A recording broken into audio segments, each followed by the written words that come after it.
196 straight days of Clippers talk for you. Welcome in. I'm Adam Osland. Coming up, looking for a little post-practice audio from Denver, as I know because of Law Murray that the Clippers are practicing currently, or at least having a little bit of a shoot-around. More surprise guests maybe to come, but this is a big surprise right here. He's an NBA OG. It's Ricky G. Coach, you know him, you love him. Maybe you hate him, but either way you engage with him on X, that's all that matters. Coach, how we doing? I'm good. How are you? I'm doing all right. Calm before the storm before we get started here. Clippers Yeah, taking on the Denver Nuggets. I haven't seen a move in the NBA playoff series like I have Clippers in Denver. That thing fell off a cliff.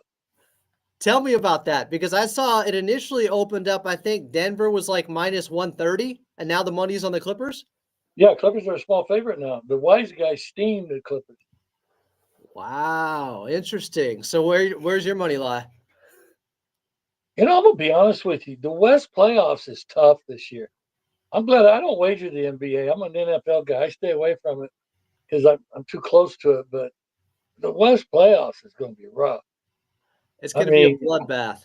it's going to be a bloodbath. I mean, I can make a case for either side of either game other than OKC and whoever they play. I agree with you. We'll get into some of the other matchups, but I do want to start with the Clippers taking on the Denver Nuggets because I had a tweet that's gotten a lot of attention. You know about that live, Ricky G. I got a tweet out there that people are responding to, and maybe it was to get some engagement with the other side because this is how I'll get a little bit of attention from Denver Nuggets fans. But I said this yesterday, and I want your answer on this, Coach.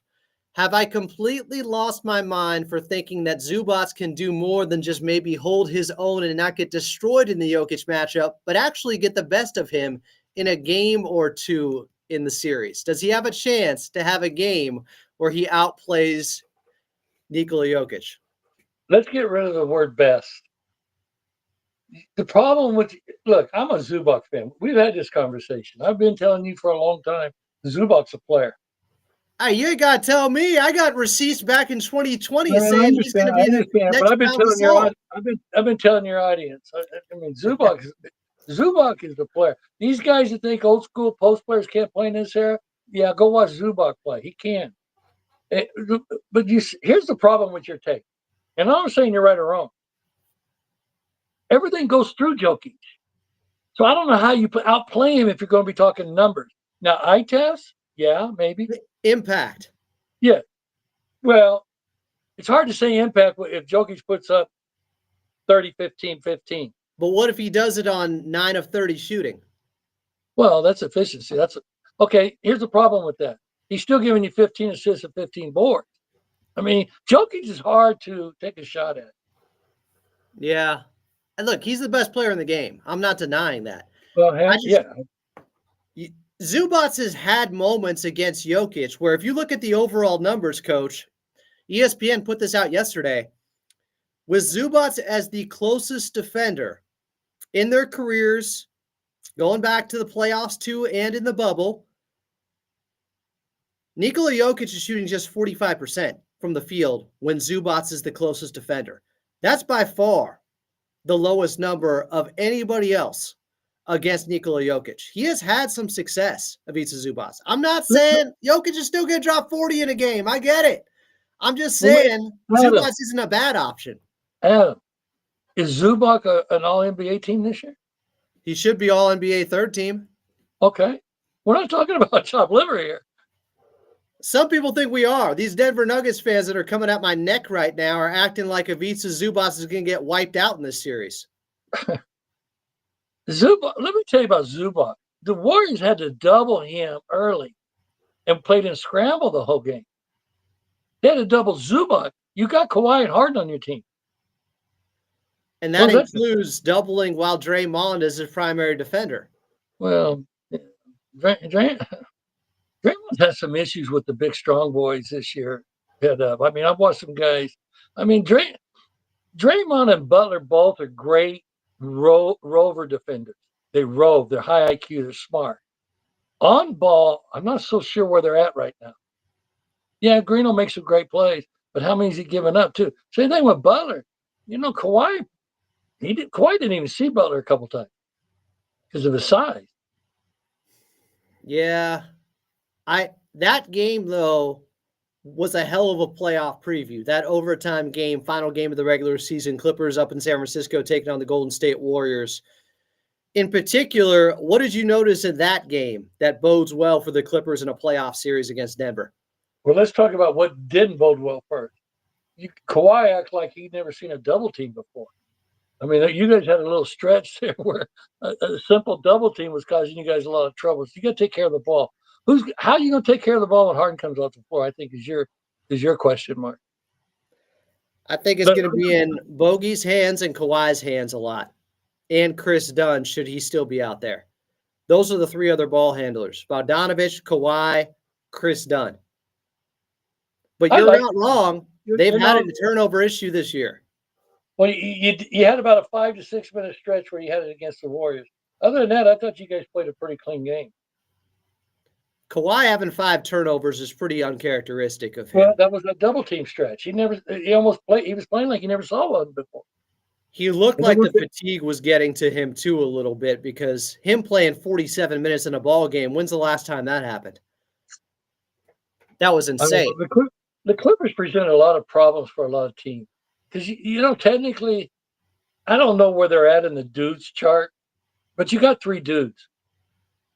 That's a problem. You're counting Big Zoo as a dude now. Why isn't he? You got to double him. I agree with you. I think he's a top 15 player. You're not playing him off the floor.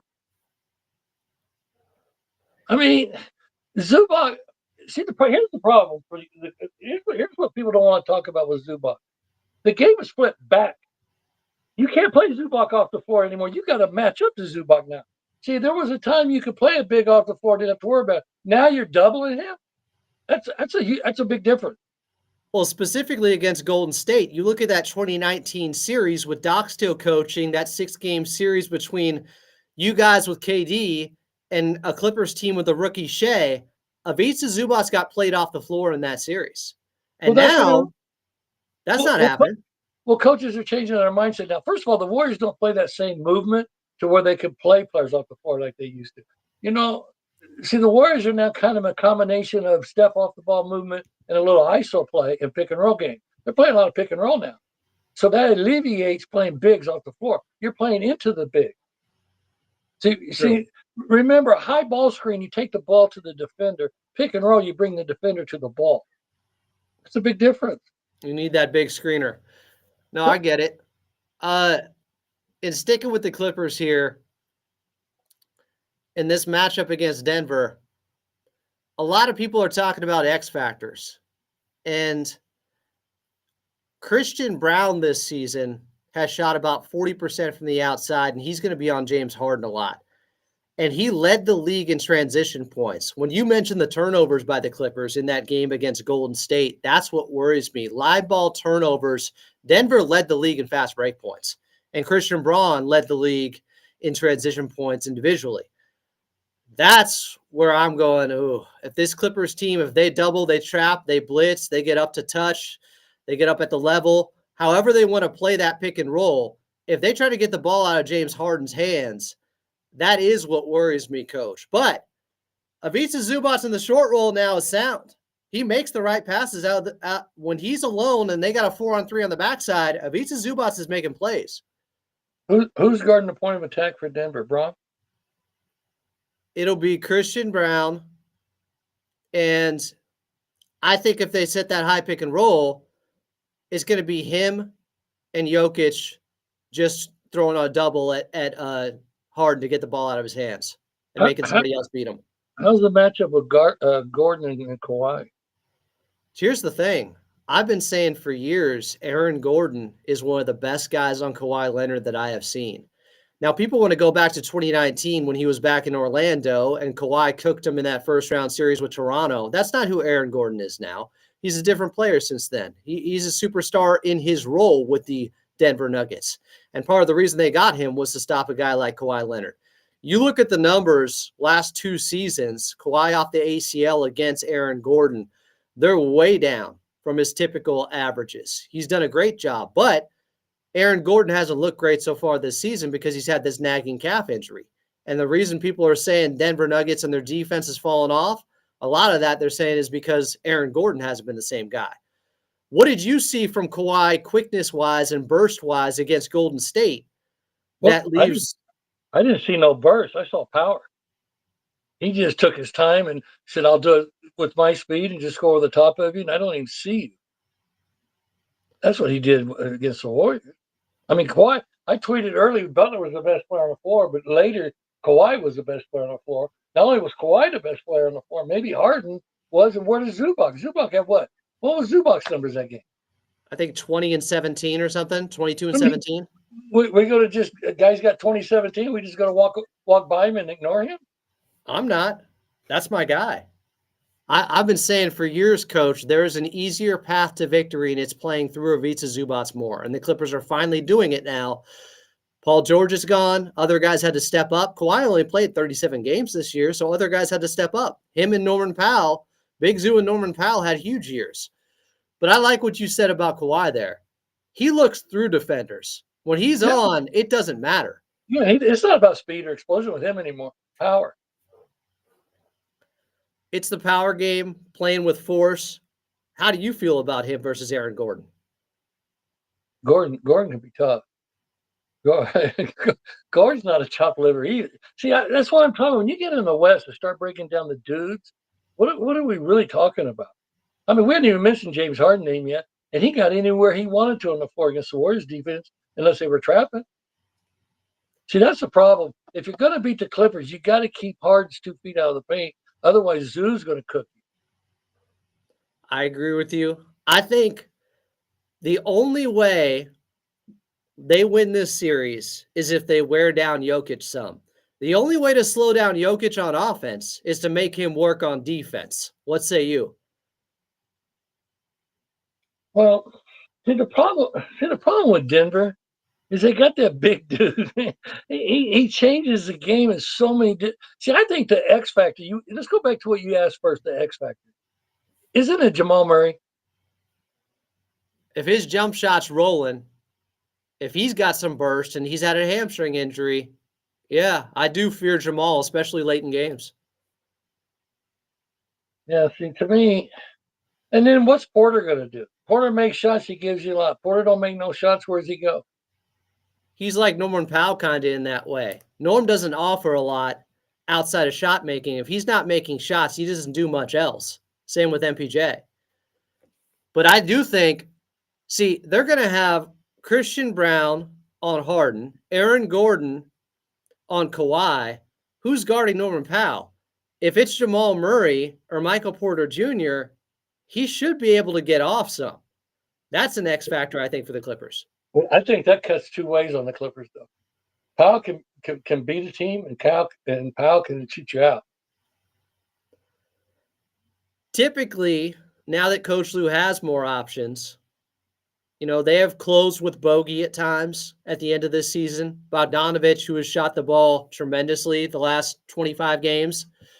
But, yeah, it could be a problem. Now, he cooked Denver. The second game of the season, the Clippers were in Denver. Norman Powell dropped 22 points in the fourth quarter. Mike Malone post-game said he kicked our ass. He single-handedly. Powell can do that. Powell's your world be free. He's your sixth man that can come in and just steamroll you because you got matchup problems, or he can sometimes shoot you out. Well, you say sixth man. He's starting now, but I will say if they got to make an adjustment, Coach, I think they take him off and start Nico Batum to have one more guy to throw onto Jokic with a little bit of help. Let's change that. Forget the sixth man. Playing with the second unit. Sure. Yeah, that's fair. I keep thinking about wrinkles and adjustments. If the Clippers go down 0-1 or 0-2, the guy that's going to play more minutes is Nico Batum. Adam, playoff series don't start till you went on a road. Let's not worry about that 1 or 2. It don't start till a road team wins.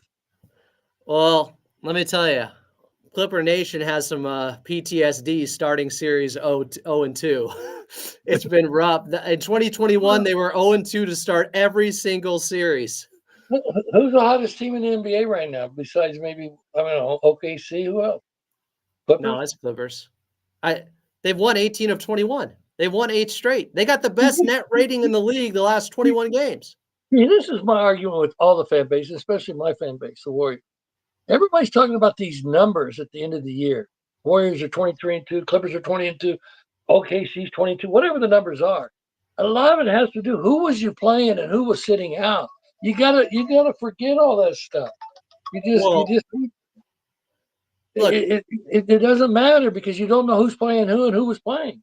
So you got to throw all that out. Now, the Warriors are playing good basketball at the end. The Clippers are playing good basketball at the end. OKC's playing good basketball at the end. There's a few teams that are playing good basketball.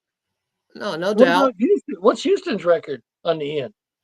They've been up there. Minnesota's been hot.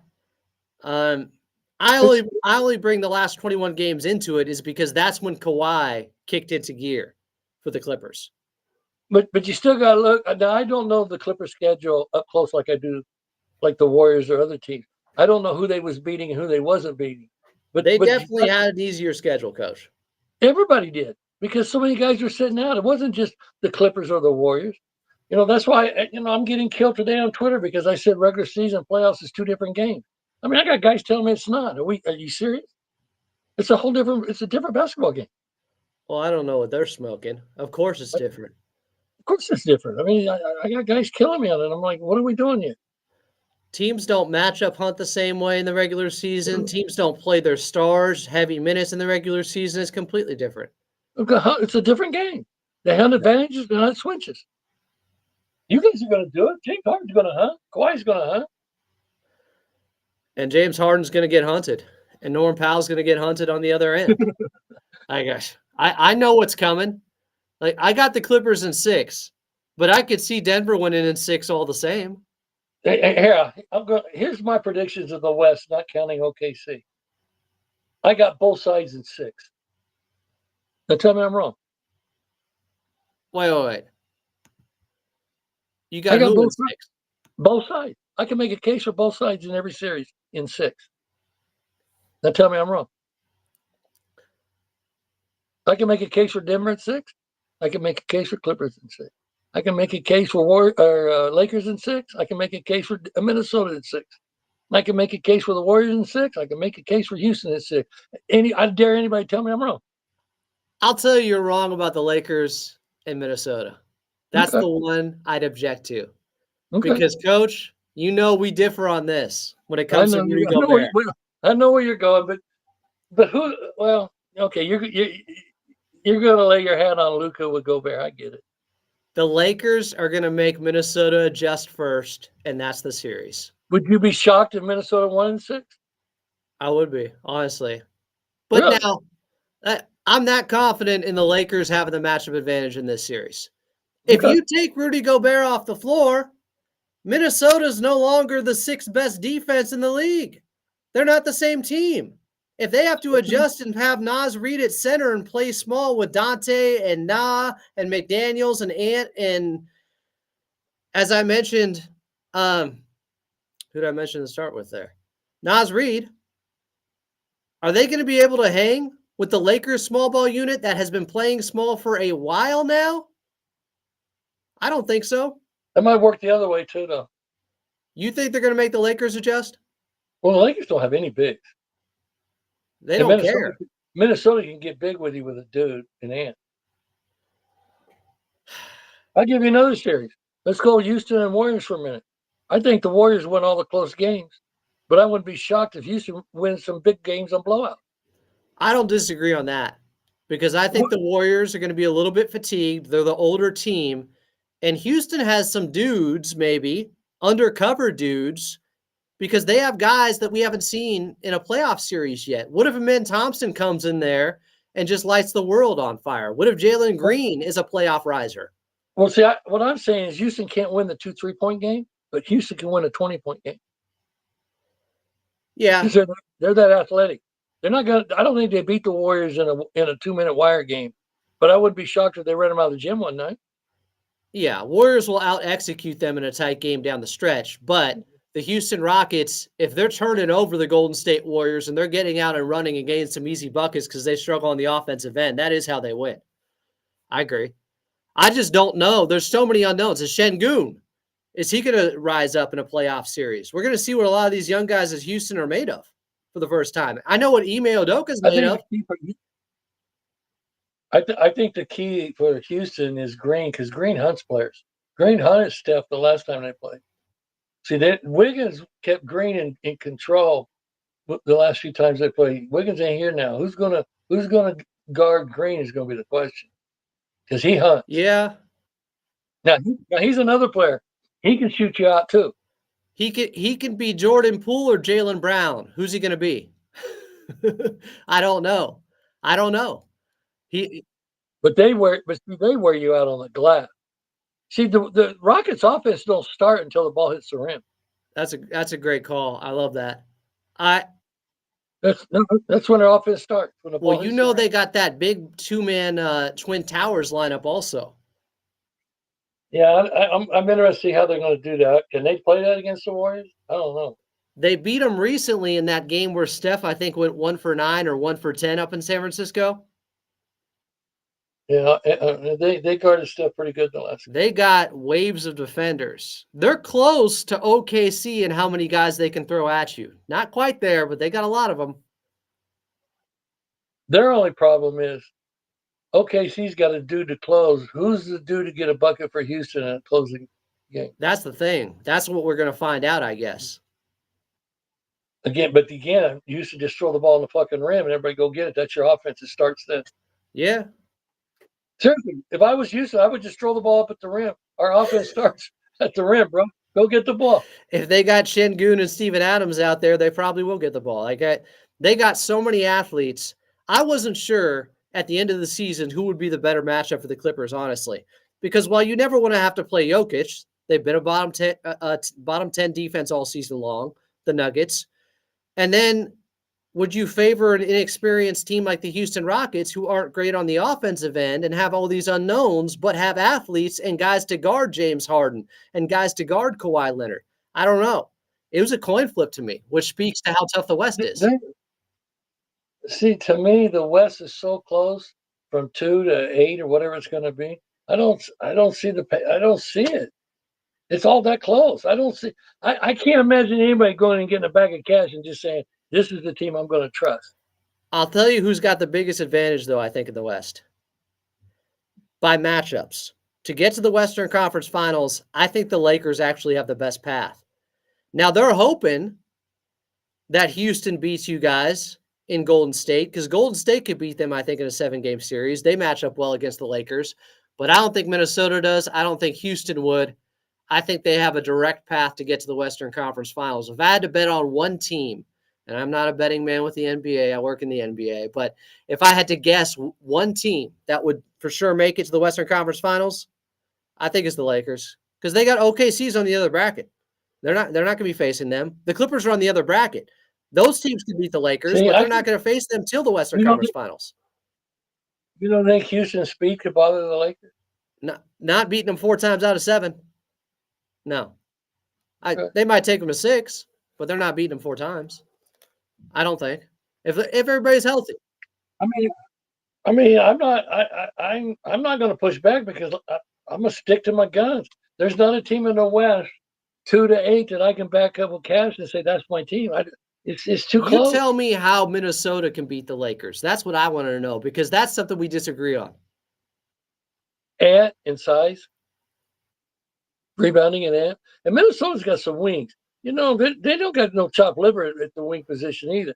You know, they got a few wings that can guard people. My question, though, is how's that size going to work on the perimeter against Luka and LeBron? Well, okay. If we're going to get into a wire game and it's going to be a bucket for bucket with dudes, I like Luka and the Lakers. If we're going to get into a regular basketball game with some matchups, I like the Lakers, but I would respect Minnesota. I think the key for them is if Julius Randle actually has a really good playoff series, which he hasn't in a long time. I don't know if he ever has. They need Julius Randle to be a monster in that series for them. That changes everything for Minnesota. I don't know if that's happening. I would like it to. I'm not a Laker fan, but I just can't see him losing the series otherwise. You know what's interesting though, and this is where I'm going to get heat. Twitter's going to explode when they hear this. Lakers, LeBron, and Warriors, Curry, they're going to get the whistle in these first rounds because they want a Clippers, they want a Lakers Warriors series. They're going to get. I know everybody says Steph don't never get no calls. Well, I don't know who's going to get the calls, but Warriors are going to get called, and so are the Lakers. That's the problem for Houston and Minnesota because they want. I mean, come on, let's not be stupid here. Adam Silver wants the Warriors Well, Lakers that's why playoffs. everybody in Clipper Nation was thinking there's no way the Clippers are going to be able to beat you guys that final game of the season because if you had won, it would have been Lakers, Golden State in the first round. But as somebody else brought up, Yeah. now they get ratings on both sides. They get the ratings for the Lakers series against Minnesota because everybody's watching the Lakers. They get the ratings for the Warriors Houston series because everybody's watching the Golden State Warriors, and they can still meet up and have the monster ratings in that second round. Here's the problem, Adam. My team with a minute 56 to go in regulation was up 4, and we couldn't get a shot off in the last fucking minute and 56 seconds. So how do you fix anything if you can't even get a shot up? That was the Steph turnover. Chris Dunn is a monster. I know you got to like him. You talk about point of attack defenders. We didn't get a shot off in the last minute and 56 seconds up 4. Not a shot. I didn't say make a bucket. Well, wait a second. Off. When was the Buddy Hield three-pointer that he missed on that out-of-bounds play? Well, that was a brilliant play. I got to give Steve Kerr credit for that. Well, let's talk about that for a minute because a lot of people lit my line up. Listen, Clippers were not going to let Steph Curry do anything with that basketball. They were going to send 2 to 3 with him. They were going to foul. They were going to intentionally foul. 100%. As soon as he catches, it's a wrap. It's a foul. That was a genius call. The only open look the Warriors were going to be able to get was Buddy Hield. That's it. Nobody else is going to get an open look. 2 free throws don't do you any good in that. I don't know why people think, oh, just give it to Curry anyway. Like, no. He's not getting it off. They were going to send 3 guys with. That's why Buddy was open. I said on the broadcast with Carlo and I talking right before that play went down, I said, you got to foul. You can't live with yourself as Steph Curry hits a three-pointer to tie this game. You play the foul game against them, and Kerr drew up a play where they didn't have enough time to foul Buddy Hield. No. Besides, Lou wasn't going to let Curry tie that game. I got another question for you, though, about that game. I think you know what's coming. How does Kuminga not play at all with the way Kawhi was torching them? You know, there's a backstory we don't know about. Has to be. Is that coaching malpractice, or you think he's got his reasons?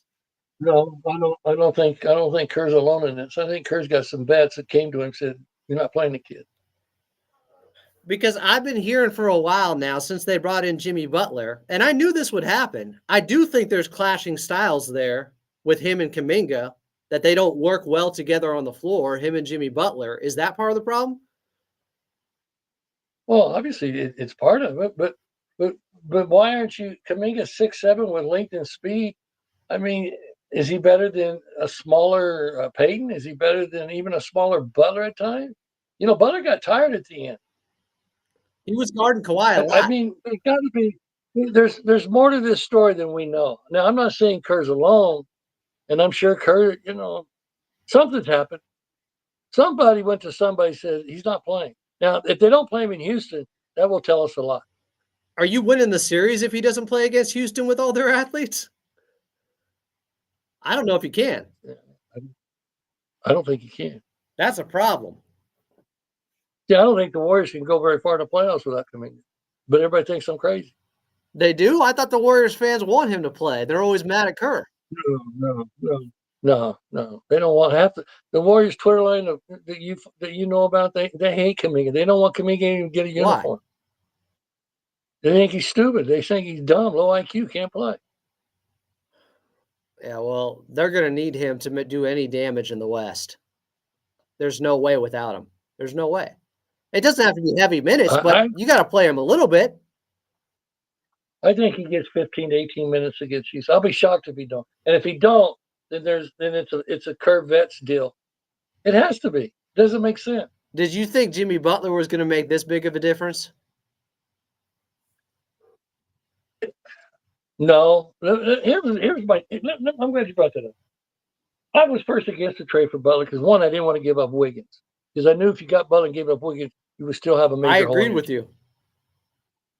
Two, Butler's been on 4 basketball teams. Why is that? I'm a man of convictions. I don't chase players that have been on 4 teams. It's that good and people get off of it. That concerns me. 3, I remember the Ann and Tatum situation in the USA game. Was Butler going to hold the basketball and dribble and play ISO? Well, he didn't do. He changed. He was different than Ann and Tatum. So I give him that credit. I didn't know Butler was that smart of a basketball player. His IQ's through the roof. And he's a connector. But let's talk about this for a minute. Why did Butler come in and make everything better? Here we go. First of all, Butler's a connector, not a trigger man. You have to guard a connector. Green was a trigger man. You didn't have to guard Green. Then when you were playing Green, you had Trace Jackson Davis on the floor with Green. So now you got 2 players you don't have to guard. You slide Trace Jackson Davis out. You bring in Post. Now you spread the floor with a shooter. Now you got a connector instead of a trigger man. See, there's a lot more dynamics than just Jimmy Butler showing up. What Jimmy Butler did is put a lot of people back in their natural role. So Pods, Moody, and those guys could play a different basketball. See, everybody thinks it's Butler versus Wiggins. No, it's not. And they're going to miss Wiggins. I agree. But they're better. And I would have now if I had to do all over again, yeah, I'd make that trade. You got to take Butler. You have to. But here's what another thing it did. I believe Green and Steph before the trade had completely lost confidence in the whole situation. And they weren't producing and playing. And by getting Butler, it changed their attitude. Yep. So now you have their attitude changed. Trace Jackson Davis out, Post in, a connector versus a trigger man. And now they're playing movement and iso ball and more pick and roll instead of just movement because they don't have the personnel to play movement. Now, does it translate when they get in the playoffs? Let's wait and see. But they have a hole in their team on point of attack defense. I mean, you basically got playoff Jimmy Butler during the regular season with how well he played. And changing attitudes was also him changing his after getting paid. I got a lot of respect, actually. As soon as he got paid, everything was fine. He just wanted to get paid. I get that. I don't hate on that. But I wonder how that series is going to go and how tired this Golden State team might be. Now Butler's greatest strength is he gets the free throw line. He foul hunts and he gets the free throw line. That's a great strength. Now Butler, but then I watched Butler play Kawhi. What is there, 20, 22 possessions? Butler don't even look at the rim when Kawhi's touching it. It's always been like that with him. He never likes going up against Kawhi. Who does? See, Butler can't be. If the Warriors are going to go deep in the playoffs, Butler's got to be less of a connector, more of a dude. Now, the last 2 games, we've seen that. Yeah. But him being a dude means he holds the ball more. How does that affect Steph? Steph wasn't very good in the Clippers game early because Butler was going and getting his. It's a lot of dynamics that a lot of people don't want to talk about. Steph was also getting clamped at times by Chris Dunn, who had him have 8 turnovers in that ball game, which was critical. Well, we can't talk about that. See, I mentioned 8 turnovers and I get fried. The Steph fans don't want to hear the truth. No, Steph fans hate me with a fucking passion.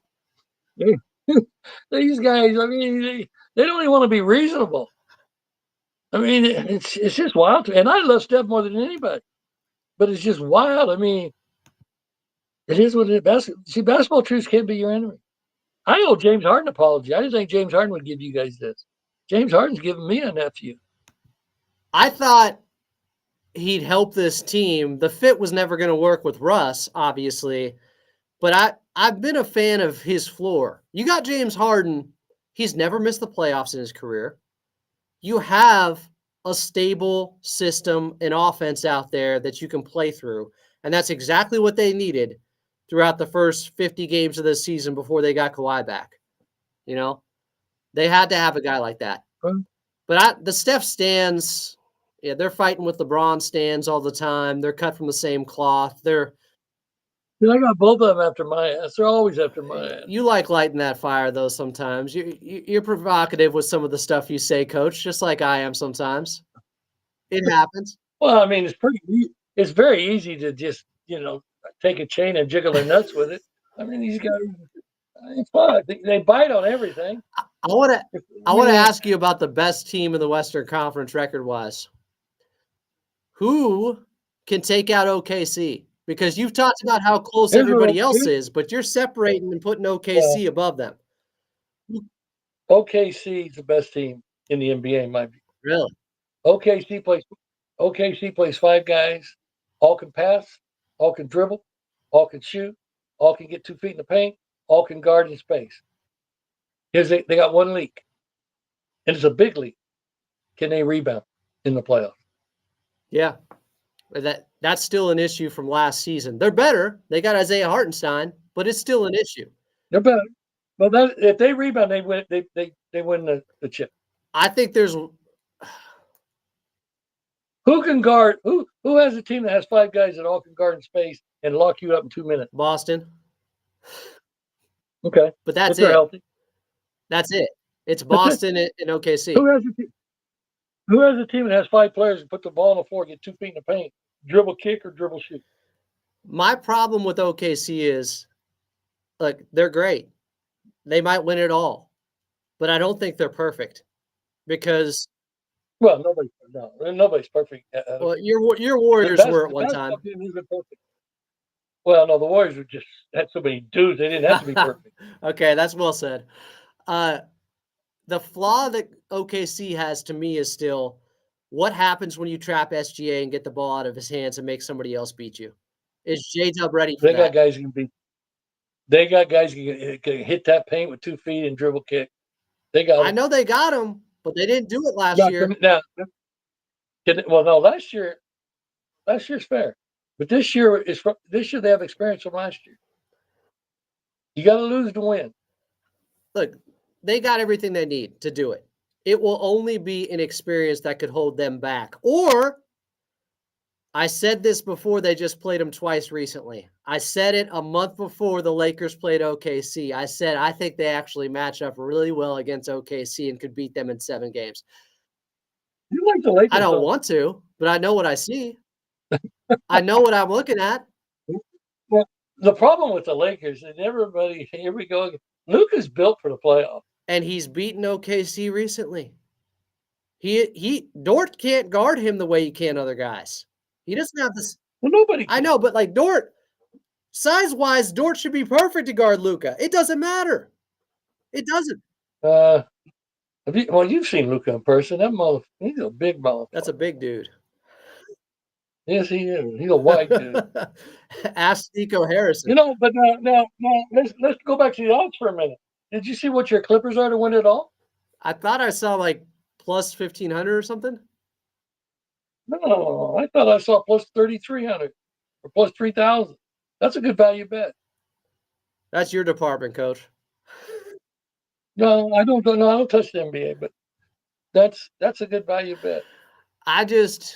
Yeah, the Lakers again wouldn't have to see him till the Western Conference Finals. The Lakers' biggest issue is just holding up. Outside of that, the Lakers' biggest issue is can Luka and LeBron guard a long period of Reeves minutes. too. Well, okay, that's why Minnesota can beat them in 6. I wouldn't be shocked. I wouldn't be shocked if the Lakers beat them in 6. See, I'm old school.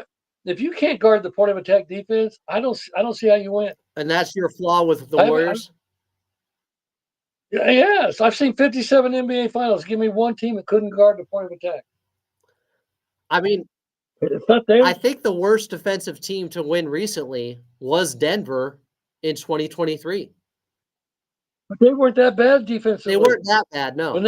But they were like, no, and Gordon was really good on defense then. KCP was good on defense. They had defense, and you know what? Jokic was good in that series. He wasn't bad. He was good the entire way. He was incredible. I do think his defensive deficiencies are overblown. He usually is in the right position. Yeah.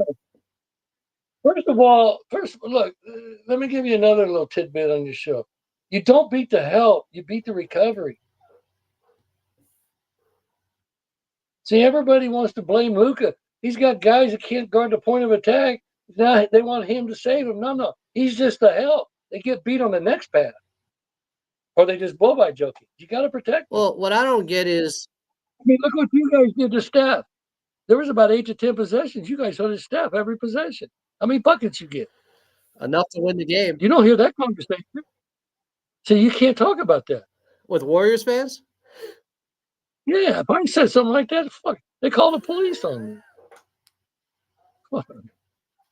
Fucking guy. I mean, this fucking that was crazy, man.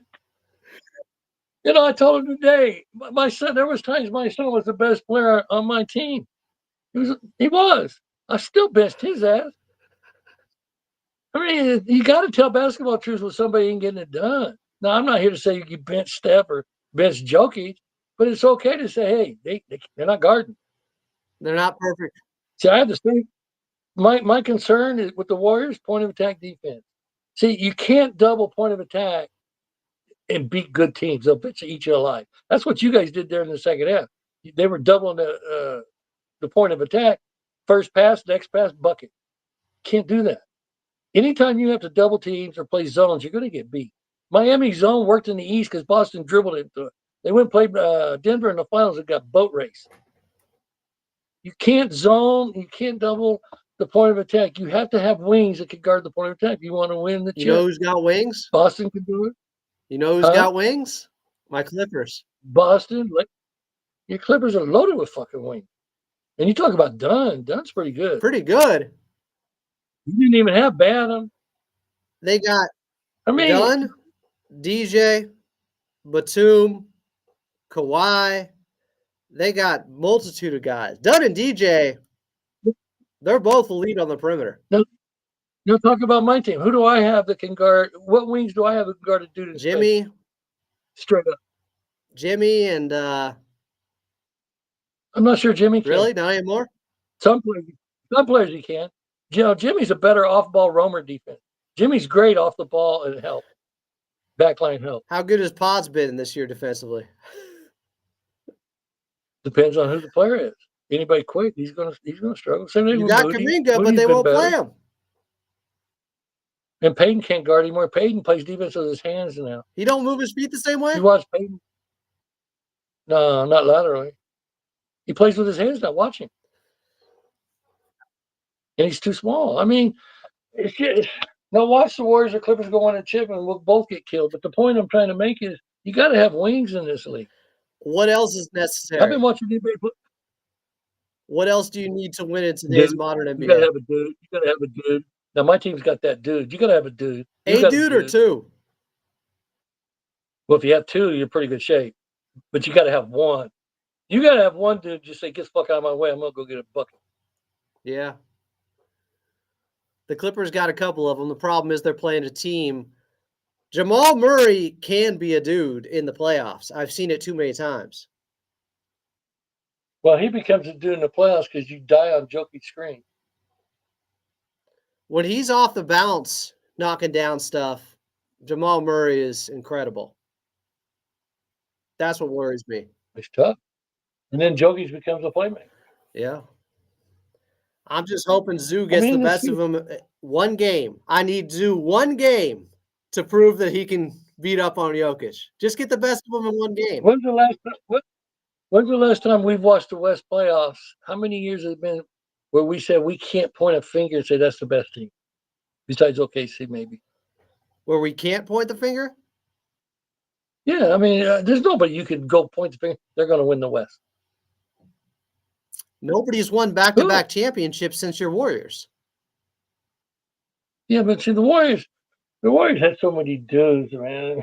That's not, that's another thing. KD don't get the respect. Warriors were so freaking good because KD came.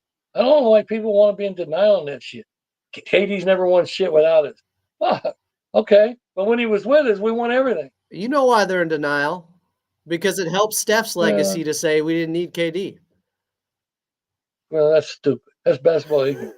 I agree. I don't love the fact that KD went to you guys to begin with, but it definitely made you better. It made you too good to fail. When's the last time anybody been that big of a favorite? I don't think. Look. But you know what? Let's go back to that KD, though. It wasn't just KD either. Look at the wings we had. You had plenty. Iggy, Clay, Livingston. I mean, we had wings coming out of our ears. The NBA Finals is about wings. See, that was another reason why I didn't want to give up Wiggins. You got to have Wiggins type players. See, my thing is, if you're going to give up Wiggins, you better have another wing type player to slide in. Well, maybe their thinking was because Kuminga was hurt at that time when you made the trade, right? He was around there. Maybe. And they thought Kuminga gets more minutes now without Wiggins. Well, here's what the trade did to the Warriors. They give them Butler, made them better, but they lost two wings in that same trade. They lost Kuminga and they lost Wiggins. Yeah. But it did make it better. Butler made them better. There's no question.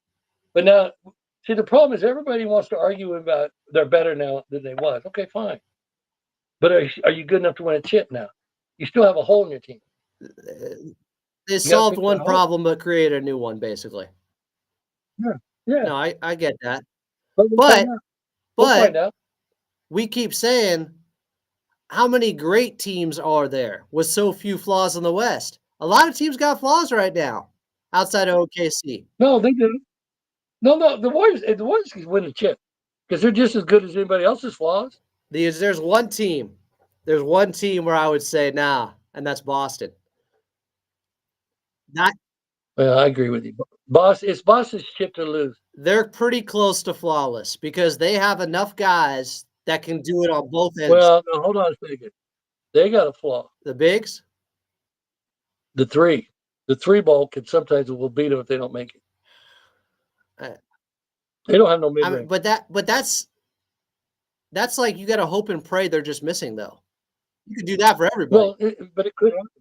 It could happen. I don't think it's going to happen though 4 times out of 7. Well, the reason why it's not as big a deal with them because they guard. See, if you guard, you get away. All with those 3-point shooters they got can all guard. You heard what Jason Tatum said last summer, right? Yeah, well, they all can guard. Tatum goes, as soon as we saw Denver lose, we knew the title was ours. That's the one team they thought could beat them because Jokic against their guys. They don't match up with Jokic. Jokic destroys it. They might still win the math game against a team like Denver if they're hitting threes, but that's their one issue. They don't have guys that can guard Jokic at all. Nobody can guard him, but they don't even have guys you can throw at him at all. They have nothing. Boston's pretty good. They guard. Oh, they do. They're the best modern defense I've seen. And they all can shoot on the other end, so they're not liabilities on one end of the floor. That's how it goes. Okay, well, let's talk about Cleveland for a minute. Well, that's interesting. I don't think they're that far behind, but the problem is they got small guards. Darius Garland's out there, and you need him for his scoring, but he's going to get hunted.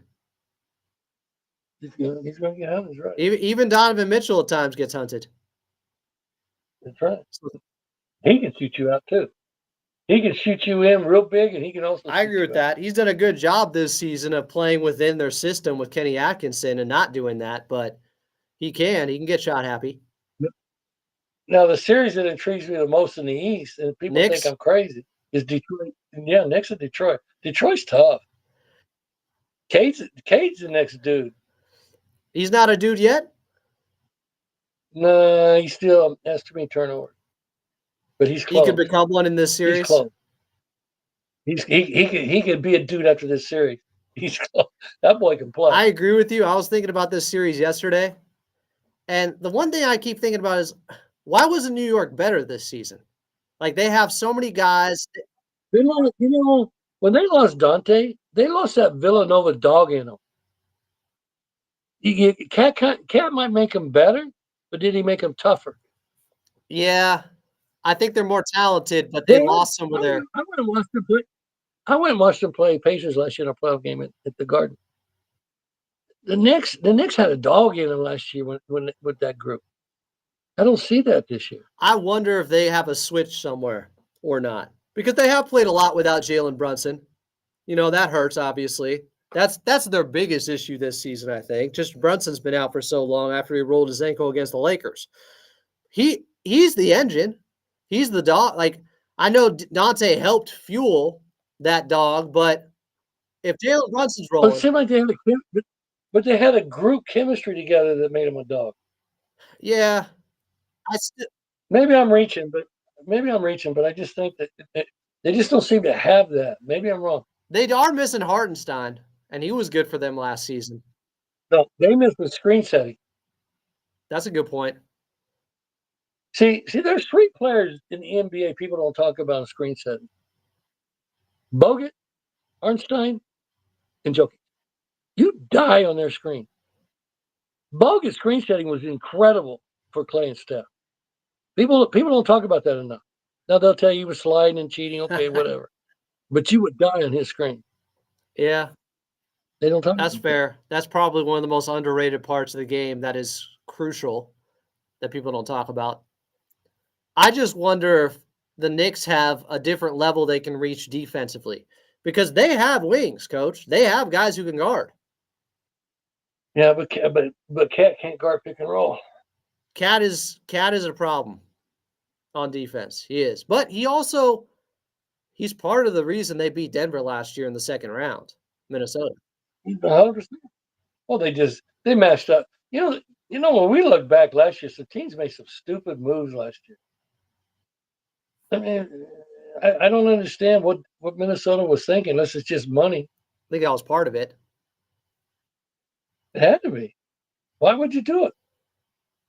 It doesn't make a lot of sense to me. You beat the defending champs and you blow up the team to some degree afterwards.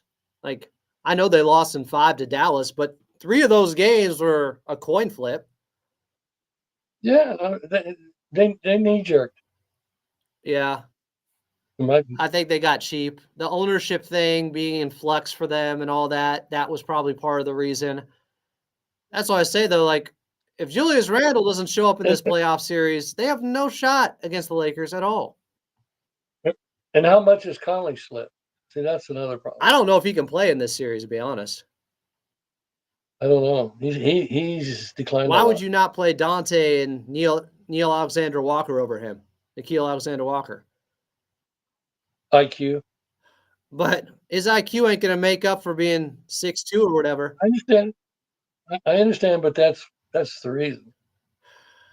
If he's hot, he can play. But if he's not hitting threes, I can't have Mike Conley out there against the Lakers matchup hunting. I can't do it. I wouldn't. We'll see. You got any other hot takes? No, I'm going to keep the line quiet, bro. Come on, piss off the Warriors fans. Do it. No, the Warriors fans, let's just forget about it. Them guys, I give them a lot of engagement. I'm about to retire from Twitter. Coach, you said Twitter is more addicting than crack. You can't retire. Well, no, cocaine, not crack. I never did crack. I probably should, but I haven't done crack. Fucking things, man. Fucking that make a guy get high. But I got a new apparel line coming out. You're gonna like it. Talking about dudes apparel? Yeah, I got a new one coming. I got a couple of things coming out. All right. Well, I look forward to it. I'm gonna see again. And I'm gonna retire. I bought a new toy. I got me that Ford Bronco Badlands Sasquatch Jeep. I'm out here swimming that motherfucker on the beach in the ocean. I don't care. At least wait to see if Golden State can win first. Yeah, that's it, man. I'll be around for that. I'm out of here, man. Yeah, Adam, I appreciate you, man. I'm always a fan of yours. We love you, Coach. I'm a fan of yours as well. I've learned a lot from you, so appreciate you doing this today. Appreciate you. Thanks for having me. You're good, Coach. There he goes. Ricky G, the OG. Show him love. At Richard Goodman is where you find him. Guys, I'm going to keep going here because I got time today, cuz. Let me see if I can figure this out. I know we have some practice audio to get to or some coach audio. We already heard from Ricky G. It was good to have him on. I had him on at the beginning of the season, but I had to get a playoff update from him. Somebody in here, Renee, is saying Lakers in 6, Clips in 6. What has been the main point of argument going on in the chat? I'm guessing you guys were arguing about something also. What's been the hot topic here? What do the numbers say? I don't know. What did the numbers say? Shit. I actually have some numbers for you guys coming up. That guy Spencer said, Ricky, my guy, my guy, my guy, my guy. Speaking of guys, I'm going to text one of mine. Let's see what old Carlo Jimenez is up to. Come on in 45. We'll see if I can get your radio voice of the Clippers on here.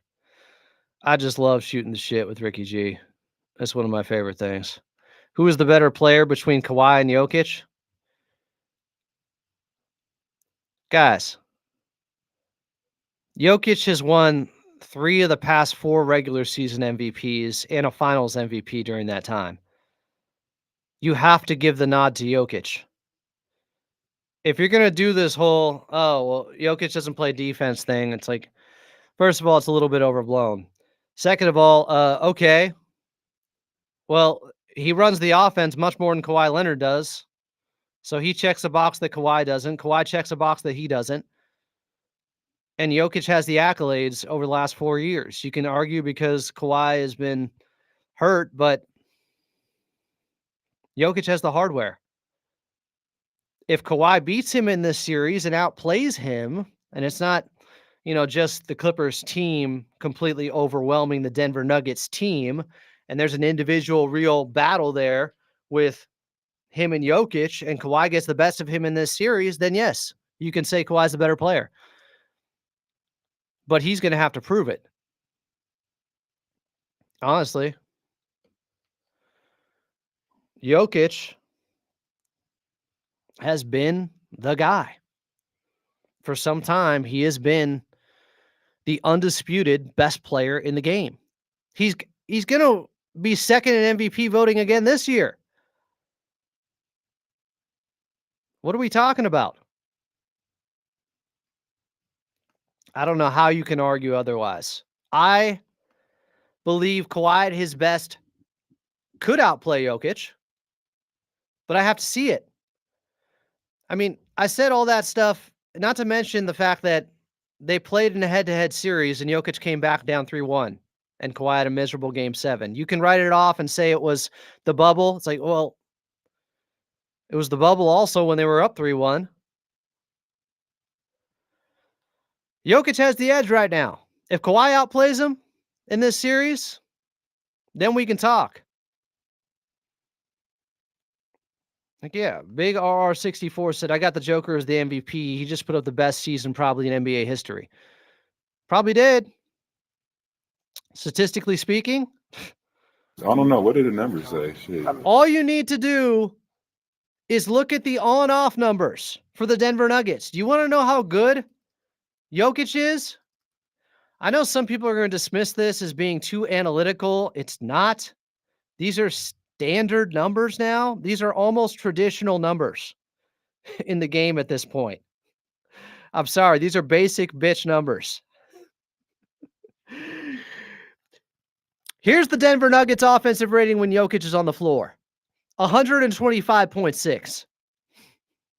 That would be best in the league. Here's the defensive rating when he's off the floor. 104.1. That would be worse in the league. That's all you need to know. Yes, they are slightly worse defensively with him. They are worlds apart with him on and off the floor on offense. Like nothing I've ever seen. I don't know how anyone could be biased enough to say that Kawhi is the better player right now when Jokic came back on him 3-1, when they played in a playoff series, when Jokic has won 3 MVPs since then and a finals MVP. Look, if Kawhi's healthy, he has a chance to prove he's the better player in this series. But right now, going into the series, you have to say it's Jokic. You have to. Otherwise, you're being just disingenuous. Like, Holodolo said, I've been listening to a lot of Denver coverages recently, and call me crazy, but all of them fear Harden more than Kawhi, which is wild. Well, that's because matchup wise, stylistically, because of the high pick and roll that Harden brings, he's killed him. He did it in Houston. We had Harrison Wind on yesterday talking about that. And so it's a nightmare for Denver Nuggets fans thinking about James Harden. There's a history there. F said, I don't know what all those numbers mean, but Clippers in 5. Jonathan Ing said, if you swap Kawhi and Jokic, the Clippers are significantly better and the Nuggets are worse. Probably because Jokic does more. You could say, well, Kawhi's a much better defender. He has been like the last 15 games of the season. He has the potential to be much better. But you have to understand, Jokic runs their offense. He's their complete engine. He is being James Harden while being a center. He is the system. Kawhi is not the system. He's not that type of player. If he has a flaw, it's his passing and playmaking. Doesn't mean he's not great and can't be better than Jokic. He can prove it in this series. He absolutely can. But right now, heading into it, I'm not going to be able to say that Kawhi's better than Jokic.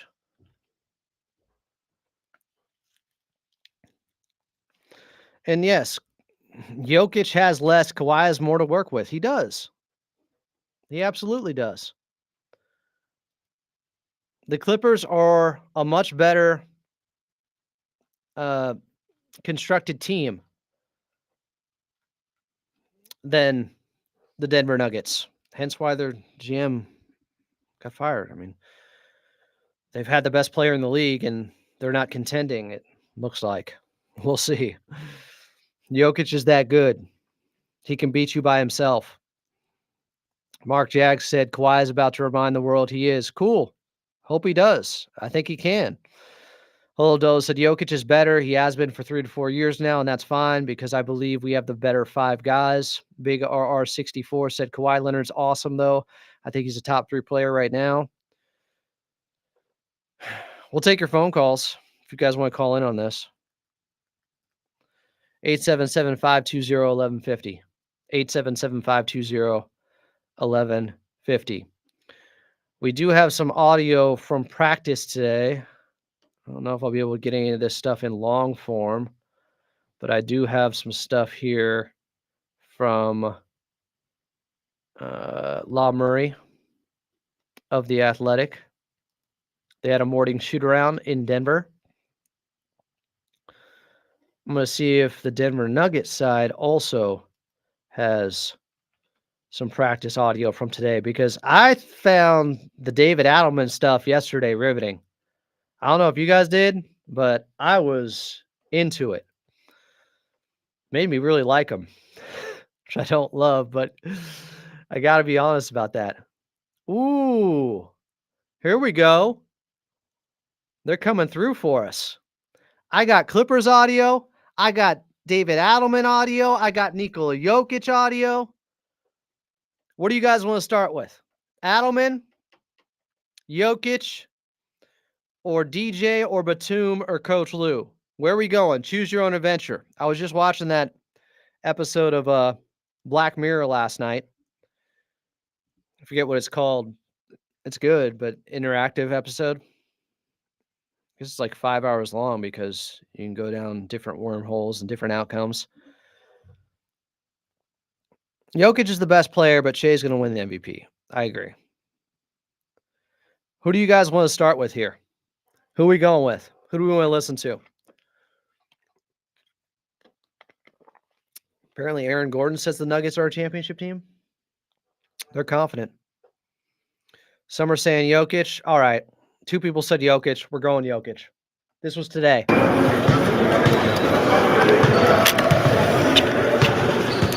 Some of the things that the Clippers do that present issues for you guys. You guys just really have to be aware of throughout the series. I mean, they're a great team. They're playing really well lately. they have a dangerous players, and they have really players that are probably the best in their roles. Coming off the bench or whatever it is, so they're really dangerous, and we know it's going to be a really a big task for us, but I think we're ready for it.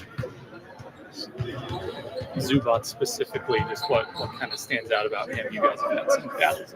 Yes, I mean I played against him a lot for a long period of time. I think he's really improving. I think he was kind of one-dimensional before, but now he can post up, he can pass it from the pocket. They're looking for him, so he's really involved in his game. I think that's really big for him, and he's getting better, and he's gonna get more involved.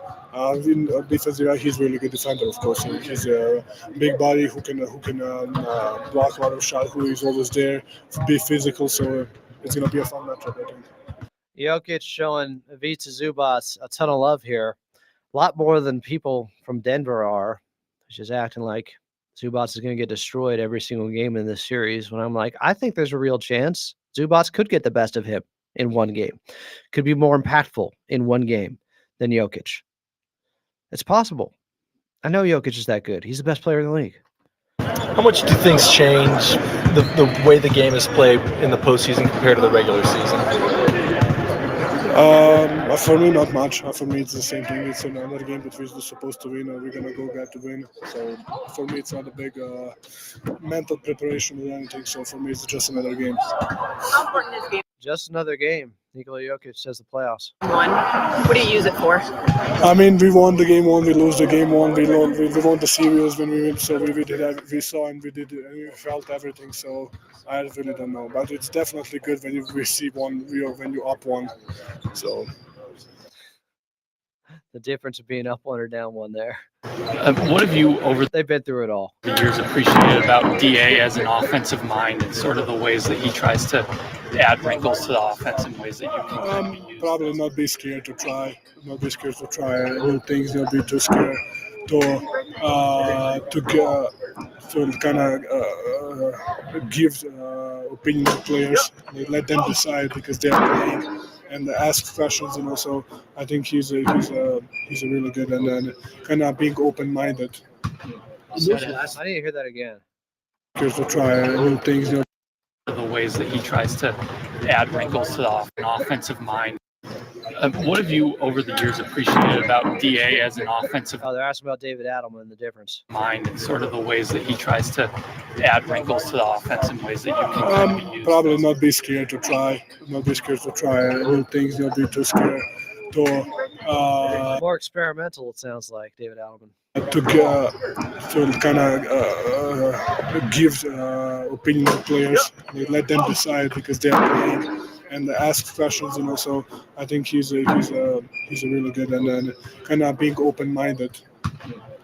So it sounds like he's taking more input from players than Mike Malone was, more open-minded. Those last 3 games to end the regular season, did you feel like you saw more sacrifice, more guys kind of in their roles and connected? I mean, we played good. We needed those 3 wins and we got it. So I think we understood what we need to do. So it was maybe a slight change, like we can see what we are supposed to do. You said a couple of months ago you felt like you were playing the best basketball of your career this year. Obviously, you're focused on this series, but as you look back at kind of the totality of your regular season, do you still feel that way, that this may be the best year of your career? Ooh, was this the best year of your career? I mean, I think the numbers shows too. I mean, but I think I feel good out there, and I play good. We lately as a team play good. We didn't play good. I think after All-Star break we don't have a good record, but I was feeling good out there. So Jokic, he's made his case that this is the best he's ever played. Playoff run feel any different than the previous 6? no, not for me. Does playoff run feel different than the previous 6? Different than the previous 6? But I was feeling good out there. So Does this playoff run feel any different than the previous 6? no, not for me. They haven't started yet, so. How different has practice felt with David running it his way compared to how it was under Michael? I mean, every coach has different ways to run the practice. DA was I would say that he was like strict to the like this is the problem, this is what we're gonna do, this is kind of solving the problems and solving the this is what I want. This is like basically going to like really details. Like this is important, so I'm gonna say like that. He was more like he's so detailed about like things that he thinks is important.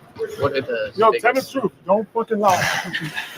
what are I don't know who that was. Sounded like it might be Aaron Gordon. the biggest leaps that you've seen Jalen Pickett make over the course of this year, and what's your confidence in him as a younger But guy? I think just playing wise, when you don't play, then you play a couple minutes. It's you cannot expect a lot, and then when you play more, then you get used to it. You get comfortable out there. So just experience by playing more.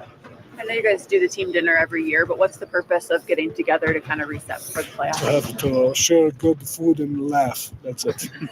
There's been a lot of talk about you being more communicative, like talking more out on the court. Just what kind of incited that, and like how much does that help the rest of the team?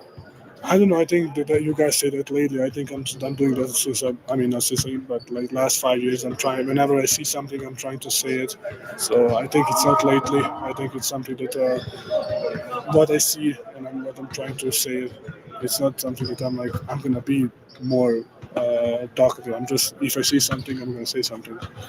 Do you feel pressure when the postseason rolls around? How's You said no. PJ Hall doing as scout team Zubac? Yeah, he's doing good. He's doing good. Nice haircut. He has a nice haircut. You get to celebrate a little when you found out that you get bogey in a series. Yeah. Yeah, we are close friends, and it's gonna be good to be around him. Him and Bogey. Obviously not today, but how have the pool days and the sunshine felt for you? It was good. It was great. Yeah, the weather is crazy. I'm not gonna lie. Yesterday I was in the pool. Today it's snowing. Yesterday I was in the pool. Today it's snowing. That's cool. Thank you guys. Pleasure like always. All right. We got Aaron Gordon. We got David Adelman. You know what? I'm going to choose listening to David Adelman. This was earlier today. Go ahead. David, what do you see Julian Strother's role being in the postseason? Be ready. If he's in, he'll be featured offensively. We know Julian can do one of our better out of timeout players. And more importantly, he's got to be locked in defensively. They'll target him with the other guys being who they are. And he's got to be responsible to the coverages we've talked about. And he's one of those guys got to stay ready, just like all of our guys. We know where our first five are. We're pretty sure of our next rotation after that. And then after that, it's going to be a feel of guys you put in the game. And we expect everybody to be professional about it, be ready to go. This David Adelman's way too sharp. I don't like it. Has his lack of playing time been due to just getting back in shape from the injury or defensive concerns? What's been behind that? I think, coming back from injury, you got to find your rhythm, which is really hard when you're not playing in games. You got to find it in, small-sided scrimmages, pickup games with the coaches.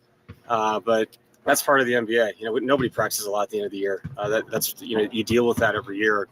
We've gone with a rotation of the last 3 games. That's one. So we'll look at that. But no, everybody's on the table, man. If they're wearing a jersey, I'm gonna look at them to see if they can help us win a game. And Julian especially, a guy that's really impacted our season. So, like I said, offensively he can really help us, and defensively he's got to be responsible with the assignments. Julian Strother's kind of a firecracker out there. Like, he can get hot quick. He had a great summer league and preseason. I thought he was going to contribute more this season. Maybe that was a point of contention for the front office and Mike Malone or the ownership or whoever, players on the team, including Julian Strother. But yeah, don't forget about him, because it seems like David Adelman is going kitchen sink approach. I mean, he'll try anything. In general, Coach, how would you describe sort of your offense for defense kind of subs and the kind of ways in which, like when you're up, when you're down, just how do you approach that throughout a game? I think you can have ideas going into it. Hey, I really like this defensive lineup in this situation, but I know the Memphis game, there were a couple of times where Michael had ran long stretches, and maybe it makes sense to put in somebody that's more of a defensive player. But I thought Michael's defense was great in that game. And so sometimes you can have all these ideas and coaching meetings and all these things, and you get out and watch the game, and your feel is, no, Michael's 6'10", he can guard. I'm gonna leave him out there. He can defensive rebound. So you have to feel it and where guys are in that game, how they're moving side to side. So for me, it's more of a feel, but with that feel, have a lot of things in your back pocket that you're comfortable with if you have to go there. One of I don't like this guy. He's good. the things Memphis' interim coach talked about when he was here was about decision fatigue. How as an assistant, you're constantly like making suggestions. Right. But now you are making a whole bunch of decisions. Have you battled that at all, or how have you kind of handled the increase in decision making? Yeah, I completely agree with him. Also, on top of that, you have to learn to filter ideas that are coming your way. And it's kind of like writing a paper. Most of the paragraph means nothing, but one sentence means something. So when you hear ideas, sometimes you have to say, thank you, I appreciate that. And it goes out the other ear. Sometimes you take it and you quickly decide, you know what, that does make sense. Let's go there. And I know what he's saying, because you go into games and you're kind of a creative thinker when you're an assistant, because you're just suggesting things that you think could work and you believe them, but you don't have to make the decision. So it's a lot easier to make that suggestion. So yeah, that's been a change with our staff. It's been really easy for me. I think they've been really good. They've known when to come at me, give me some space where I can think things through. But yeah, I agree with him, man. I'm sure Doug felt the same way he took over in Sacramento. There's things you can't control because you've never gone through them. But I think we've done well so far. We've navigated that part of it as a staff. Do you have any relationship with Tyronn Lue? He was asked about, because he has one with Coach Malone, would he reach out just to kind of pick his brain? He said out of respect for, what he was going through and having just won a championship, he wouldn't. But so do you know him at all, or do you appreciate him at least saying that publicly? Doesn't mean that's it's happening. Yeah, I know Coach Lue. We're not friends in the sense of we've hung out all the time. Hung out with him in the bubble a little bit. Immense respect for him. And, if you reach out to Coach Malone, they talked. They're friends. They can talk. Not to mention talking to Coach or just seeing us on tape.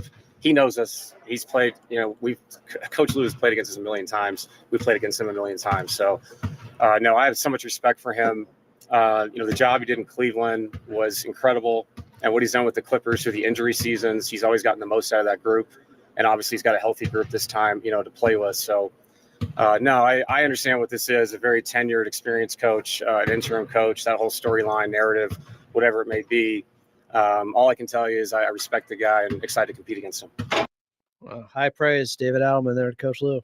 You guys have obviously faced Zubats for a long time, but what about the way you go about preparing for him has changed since James got there? And kind of how do you feel like he's been unlocked in their offense the last 2 years? Yeah, I would say his whole career he's changed. I mean, it's funny with the Lakers when he was young, they featured him a lot and posted him up. And then he got. That's what I'm talking about.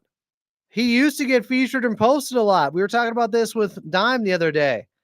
I'm telling you, he used to do a lot of this stuff early on in his career. He did. To the Clippers, he became more of a roller, defensive guy, didn't really touch the ball. And now it's everything. And, Duh! That's what I'm talking about. Everything. He posts up. He's a playmaker in the pocket. It seems like they rely on him a lot more. And obviously James helps. He gets you in space in the pocket, but I wouldn't just say James. I think, he's improved every year. He's one of those guys that's quietly probably not gotten the credit he's deserved for each year coming back and adding something a little bit different. One more post move, a little more comfortable in the pocket, making the right play, the right pass. So I don't know. We talk so much about the stars in our league. Sometimes you got to take a breath and look at the whole league, and somebody like that who deserves, his flowers for how much he's gotten better over these years. There's plenty of speculation that you've talked to your dad a bunch. Obviously, people talk to their parents, but about these moments. My mom too. Well, yeah. But about these moments, have you found yourself talking to him a little more, or is he, have you been preparing for this your whole life? So he's kind of giving you a couple things, like, because it's easy for us to assume, they're talking every day, all the time about this or that. Yeah, I mean, we talked about Mobland last night. Check it out. Great show. Really, yeah, it is. Tom Hardy. No, I think how he coaches, how he talks to me. He is calm. We talk about this if I suggest it. That's how it was when I grew up. Basketball is not the only thing going in our lives. So nice to have that. Someone that's been through it, but also is very cognizant of like what I'm going through. He's gone through it. So what's the point of adding anxiety to an already anxious situation? So it's nice to talk to your dad about something other than basketball. In the playoffs, we've seen teams kind of junk it up against Jokic in various ways. How prepared do you feel like you and your group are for when they're just daring anyone else to make a shot? I think we're prepared. And what you said at the end, there's the most important thing. Shoot it. Trust yourself. Sometimes there's 24 seconds in the shot clock. We can't reset the play, and try to get it to them again at the 14-second mark. So that's the NBA, and they have great personnel, and that's going to dictate how well they do with all the different adjustments they have. Just like us with James and Kawhi, we have a lot of great ideas, but we're playing against a great player, the two great players that can find space on the court and attack. So it's our job to, one, give them a good plan, two, not overreact, and then three, the other guys shoot it. Like, you're open, you're an NBA player, and step into it with rhythm, trust yourself. Because if we do that, now we're opening up Nikola Jokic. It's the most unselfish thing you can do is take an open shot. And that's going to help Jamal when he gets blitzed, help Nikola when they front him, when they double him, they triple him, quadruple him.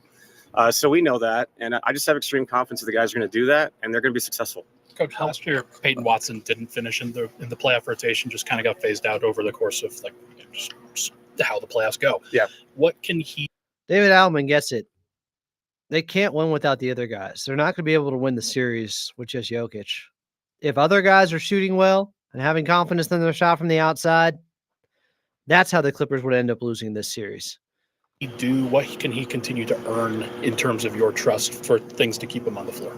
I would say play as hard as he can for as long as he can. He has to affect the game defensively.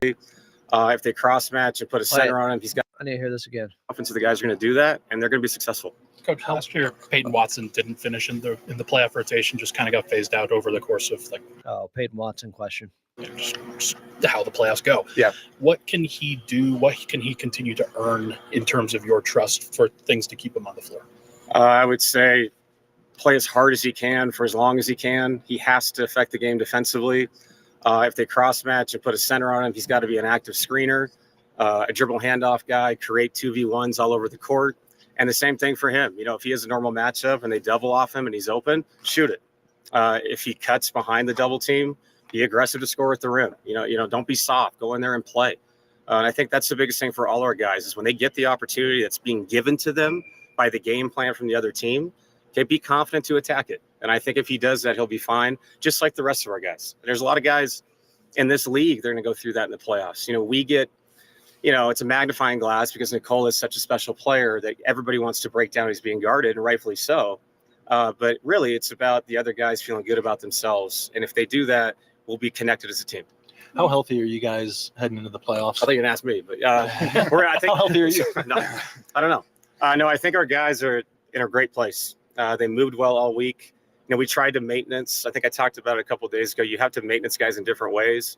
Jamal wanted to kind of go because he hasn't played a lot lately. We kind of took a step back with Aaron, with Nikola. You're saving their legs as best you can. So we did. What did you say about Jamal there? I need to hear that again. We'll be connected as a team. How healthy are you guys heading into the playoffs? I think you're going to ask me, but I think, how healthy are you? No, I don't know. No, I think our guys are in a great place. They moved well all week. We tried to maintenance. I think I talked about it a couple of days ago. You have to maintenance guys in different ways. Jamal wanted to kind of go because he hasn't played a lot lately. We kind of took a step back with Aaron, with Nikola. You're saving their legs as best you can. So we did the best we could with that, pulling guys out of drills that don't need it, guys that did need it. And I think we're in a sweet spot right now. We look good. I'm really happy with where the guys are at because they're going to play a lot of minutes. What do you Oh, that's scary. feel like has built the belief that this team has? I think the locker room right now is in a really healthy place because of the guys in that locker room. When you go through a lot, sometimes I think we all know this in life, you go through complications. Sometimes you come out the other side a better person. And as a team, that can happen too. I don't know what that's going to mean for tomorrow. All I can tell you is the guys in there are in a really good place. They like being around each other, and they're excited for the challenge. And I told them after this, and I really mean it, we all know this, even for you guys, play 82 games, coach 82 games, cover 82 games. It's time. This is where it's at, and this is where you want to be. And we earned it. And I'm really excited for the opportunity to be in this environment with hopefully a crazed fan base. So I'm really excited. Thank you. Thanks, guys. There was David Adelman a few hours ago at practice for the Denver Nuggets. We got Jonathan Ng online from San Diego. Jonathan in the chat here. Jonathan, what do you want to say? Hey, Adam. Good to be with you again. So I posted in the chat the thing that struck me with what Adelman says. I think one of the most unselfish things you can do is take an open shot. Yep. And that first thing is Ben Simmons. Yeah, hopefully he. How about an open layup? An open layup. I don't know about a shot. yeah. I mean, especially in transition, right? Or when he's in the short roll, he needs to not be predetermined that he's going to make a pass, because otherwise, it's going to lead to a turnover, and that's kind of why we saw an uptick in his turnovers over the last several games that he's played. And I think we just need him to be aggressive and just takes what the defense is giving him. And if he has an open shot or layup, just take it, because I'd rather him do that than just throw a pass that's not there. So that, I from that audio for Alman, I think Alman's going to be a really good coach in this league. I agree. And definitely trial by fire right now for him. But to your point, put it up, Ben. Put it up, Ben. Yeah. Get out there, Ben. Put that shit up. No, put it up, Ben. I agree with you. I think it was well stated by David Adelman there. Anything else, Jonathan? Yeah, it's thanks for going back to just the debate that I had in the chat with DJ is there's a lot of back and forth, and I appreciate you helping me put some perspective, because I think the whole Jokic and Kawhi debate is just Jokic has had byproduct of availability. Jokic has been really good the last 3-4 years, and Kawhi just hasn't been available. And then even then, Jokic has had MVPs and a championship to his name. So it's just and also too, if you, again, going back to the whole hypothetical, you swap Kawhi and Jokic, Zoo, the question was asked, what happens to Zoo? Zoo's probably coming off the bench, or you could do a double big situation depending on the matchup, even though, because the Clippers would have the wing defenders to kind of help alleviate some of the need for Jokic to be as good a defender, and all that other hypothetical stuff. It's just it's a weird, convoluted. The point is, you can't argue that Kawhi has been better than Jokic the last few years. There is no argument for that. I'm sorry. I know. BJ sometimes, I think, overvalues two-way play and defense and doesn't realize, the Dallas Mavericks were the number one defense in the league the last 20 games of the regular season heading into the playoffs, while having Kyrie and Luka Doncic in the starting lineup. If it means so much, then how can you still build good defenses even with guys who are really bad defenders? I don't know, James Harden isn't the greatest defender, and the Clippers were still fourth in defense or third in defense. Yep. No, even with Amir Coffey being roasted the last month or so on defense, Bogey getting picked on defense, the Clippers still had a top 5 defense with that, and it's just.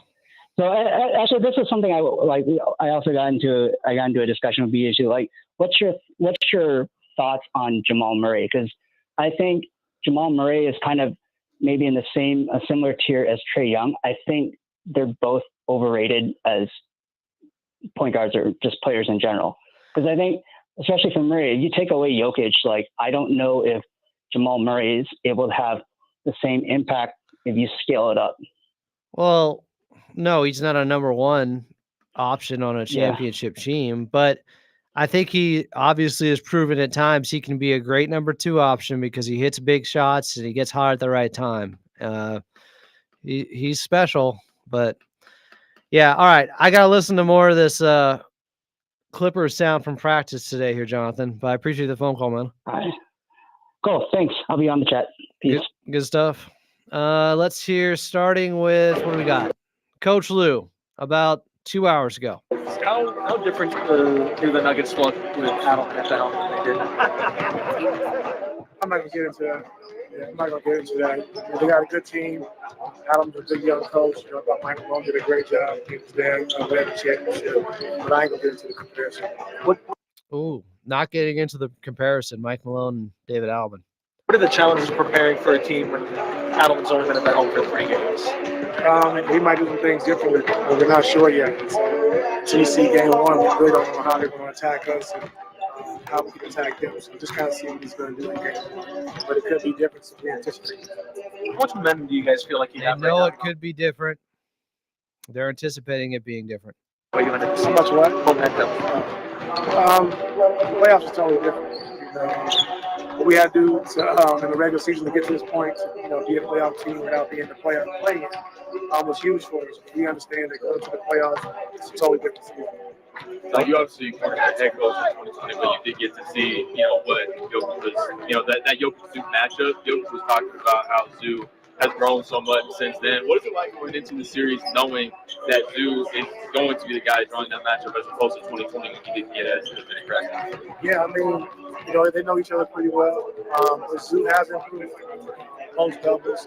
On the post ups, we trust him. The coaches trust him, the players trust him, and he's been really good for us. So, Joker's gonna be a lot to handle. It won't be, Zoo by itself for a lot. But we understand that it's a tough task for Zoo. We got to keep him out of foul trouble, keep him on the field. It's kind of Tough task. We got to keep Zoo out of foul trouble, keep him on the floor. That is a reason to double. Like, as much as I say, play him one-on-one, everybody else stay home, you can't have Zoo foul out. To that point, DJ was saying that if ever he's guarding a guy who's not as much of a shooting threat, he's going to be able to help Zoo. How much of a benefit is it for you guys to have guys like DJ, have guys like Nico who are really good in that particular position? Yeah, I mean, it's good. I mean, to have length and athleticism, different guys you can throw at them, different guys can play passing lanes, help us get back to the matchups as well. So that's going to be useful. We'll see what happens. Batum and DJ will help shade over, help defense on Jokic. How do you envision using Ben Simmons in this series? How do you envision using Ben Simmons in this series? Like I said, I think he's been great for us switching 1 through 5. I think the pace he's brought up for that second unit has been phenomenal. And like I said, we just talking about being more aggressive. Like, he's unselfish by nature. He told me we need you to be a little selfish. Look to score the basketball, and his passing instincts are just as good as anybody in the league. So once you get there to the basket, you understand what to do. But he's been great for us. Being able to switch 1 through 5, being able to initiate offense, being able to push the pace for the guys in the shot. They want Ben to be more aggressive. Play that, Ben! To get guys to run with him, but there are times he takes off. Yeah, we get better with that. And I Getting guys to run with Ben. think the last few days we got a chance to get a lot better with our second unit as well. Just kind of get more organization with these young guys and how we want to play. Just versatility, being used man on in this series. Yeah, you can.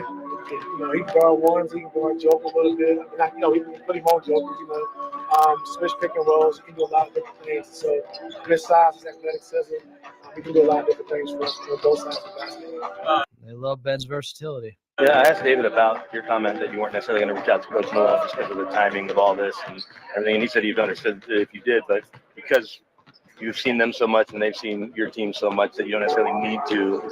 But things are different than when you played them early in the year. So I guess how different does it look, I guess, on both sides? Change the all made as well. Yeah, I mean, teams are really different. I think style of play could be different, but Malone ran a lot of great stuff. It fit this team and what they're doing. And I didn't want to reach out to him because, someone loses their job. You don't want to reach out and be, how do we stop this team? It's not fair to him. So I like that. Someone just lost their job, and I'm going to reach out to how I stop your former team when it's that fresh, the wound. That's just, yeah, that's a bad look. Reach out and be, how do we stop this team? It's not fair to him. So we're just going to go in, we're going to approach it, do what we do, and see what happens in game 1. Between games, there's so many tough shots. It sounds like the injury report's out, and it's clean, like we would expect since everybody's practicing. No injuries to report for game 1. Wow. That is different.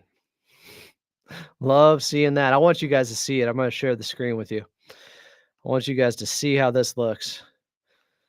Feast your eyes on this. Injury report. LA Clippers at Denver game 1. No injuries to report. Boom. Back to Coach Lou. Top leaders on this team. How hard is it to have those tough shot makers in the playoff series? It's good. It's good. But we got a different mindset for that. But we're gonna have to make tough shots. Between teams, Kawhi, more, there's so many tough shot makers on this team. How hard is it to have those tough shot makers in the playoff series? It's good. It's good. But we got a different mindset for that. But we're gonna have to make tough shots, especially when you're a good offensive player. When it comes to territory. But just taking care of the basketball is the biggest mindset. Some other things we need to do. Taking care of the basketball is our biggest mindset. Some other things we got to do, but he's not divulging that. What's it been like working with James from coaching and preparation standpoint, like collaborating with him as like you're preparing for a final series? Yeah, it's been great. Like he understands the adjustment they made in games 3 and 4 to try to guard them, what they did different, and we just I need to hear this again. but just taking care of the basketball is the biggest mindset. Some other things we need to do. What's it been like working with James from coaching and preparation standpoint, like collaborating with him as like you're preparing for a final series? Collaborating with James while preparing for a playoff series. Yeah, it's been great. Like he understands the adjustment they made in games 3 and 4 to try to guard them, what they did different, and we just need him to be aggressive and have an attack mindset when they do play that kind of defense. So other than that, he's James. That's why he's an all-star. That's why he's Hall of Famer. James from Attack coaching and preparation mindset. Attack mindset. collaborating with him as like you're preparing for a final series. Yeah, it's been great. Like he understands the adjustment they made in games 3 and 4 to try to guard them, what they did different, and we just need him to be aggressive and have an attack. Oh, the last 2 games of this season, the way they guarded him differently. Mindset when they do play that kind of defense. And so other than that, he's James. That's why he's an all-star. That's why he's Hall of Famer and all those things. But just knowing how teams are trying to guard him, but they're trying to take away, and he has to be aggressive. Right, you guys, that's one of your touches on this game plan. It's still all start in the bit, trying to fit Jokic, trying to figure out how to deal with him. It's not really a lot of defending him. I think it starts with us. Really, it starts with us. We got to get back in transition. We can't allow them to have 36 points in transition. They want to play faster. They want to play against a high-court defense. So we got to get back in transition. We got to rebound the basketball, and then we got to take care of the ball. We got to take care of the basketball, not turn it over. Take care of the basketball, get back in transition. Same stuff we've been hearing, and that has to be the number one priority. Appreciate it, man. Yep. Nico, I know Here's Nico Batum. Ty said you've been practicing, looking good. How are you feeling right now? I'm good. I'm ready to go. I got a good week of rehab. And we're smart to get me staying in LA in Nashville, so I'm good. I'm good now, says Nico. Expect to play tomorrow? Yeah. Right on. Now, Expect to play tomorrow? Yeah. what's this level of excitement about getting back into playoff basketball? It's it's a big expectation. When you play playoffs, you play in the NBA to play the playoffs. 82 games is cool though, but you want to play in April and until June maybe. So that's what now we're excited. We can really go and be for tomorrow. Good for 48 minutes? 48? That was 47. 47. Brad Turner said, good for 48 minutes. He said, 47 minutes. How are you feeling? No, I'm good. I'm good. It's good to go rehab, good practice for the last couple of days. How does it mean to you to be in the playoffs again? These years you've been playing basketball, you still get excited for it. That's why you're in the NBA. You don't want to play just to be done by 4:15. You want to play those games. That's why you're working out all summer to be ready for this. Now you need to get me screwed over.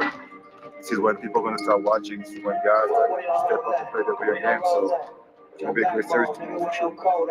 This is why you work hard all summer for this, the playoffs. How much did you play against Jokic in European basketball and then playing against him over here? What did you change his game and all? I don't really play that much. I think we played one time, twice, FIBA.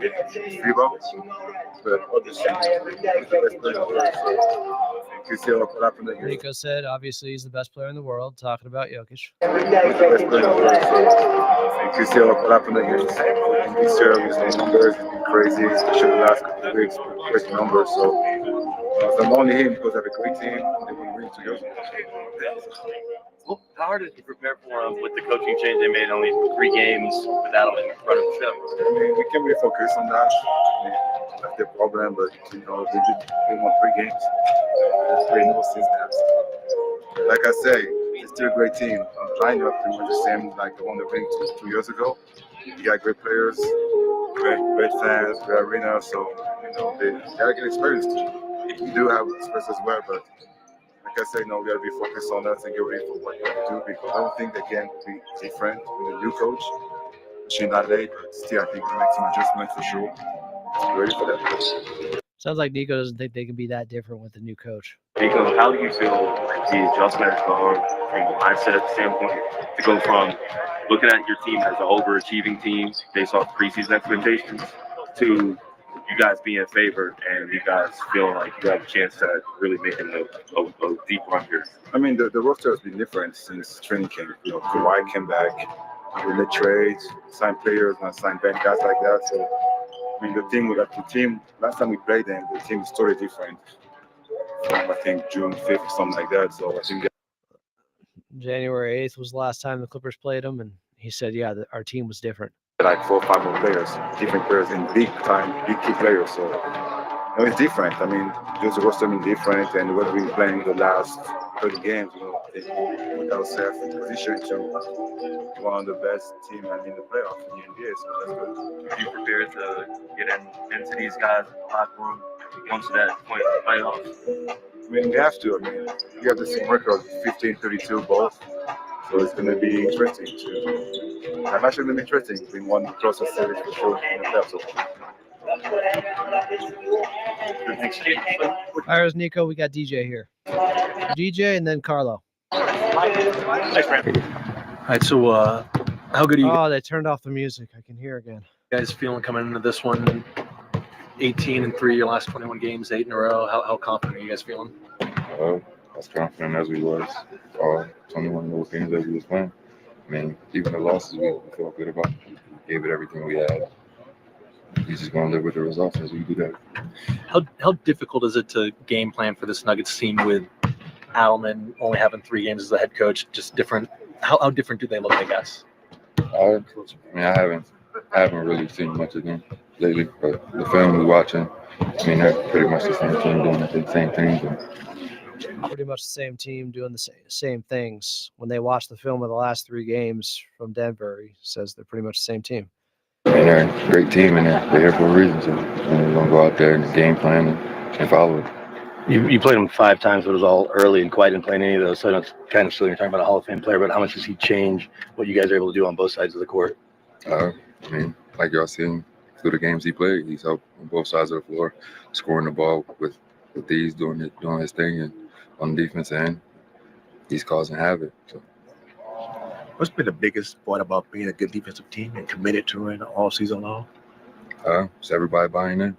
Once everybody bought into the defensive scheme, everything was not easy, but it just came along well. Going up against Jokic, how much of a challenge is that? All the time he's out there on the court. He's a great player. Just like I said, you got a game plan against those players and stick to the game plan. Do you guys feel like you have as good a defender to go against him one-on-one with Zoo, just the year he's had and the progress he's made on that end before the last couple of years? For sure, but Zoo's not out there alone guarding. I mean, he has 4 other teammates out there that's going to help him out throughout the whole time. Like I said, he's never alone out there, so it's always going to be helpful. There's always going to be help for him. It beats the Zubats on Jokic. He's not alone out there.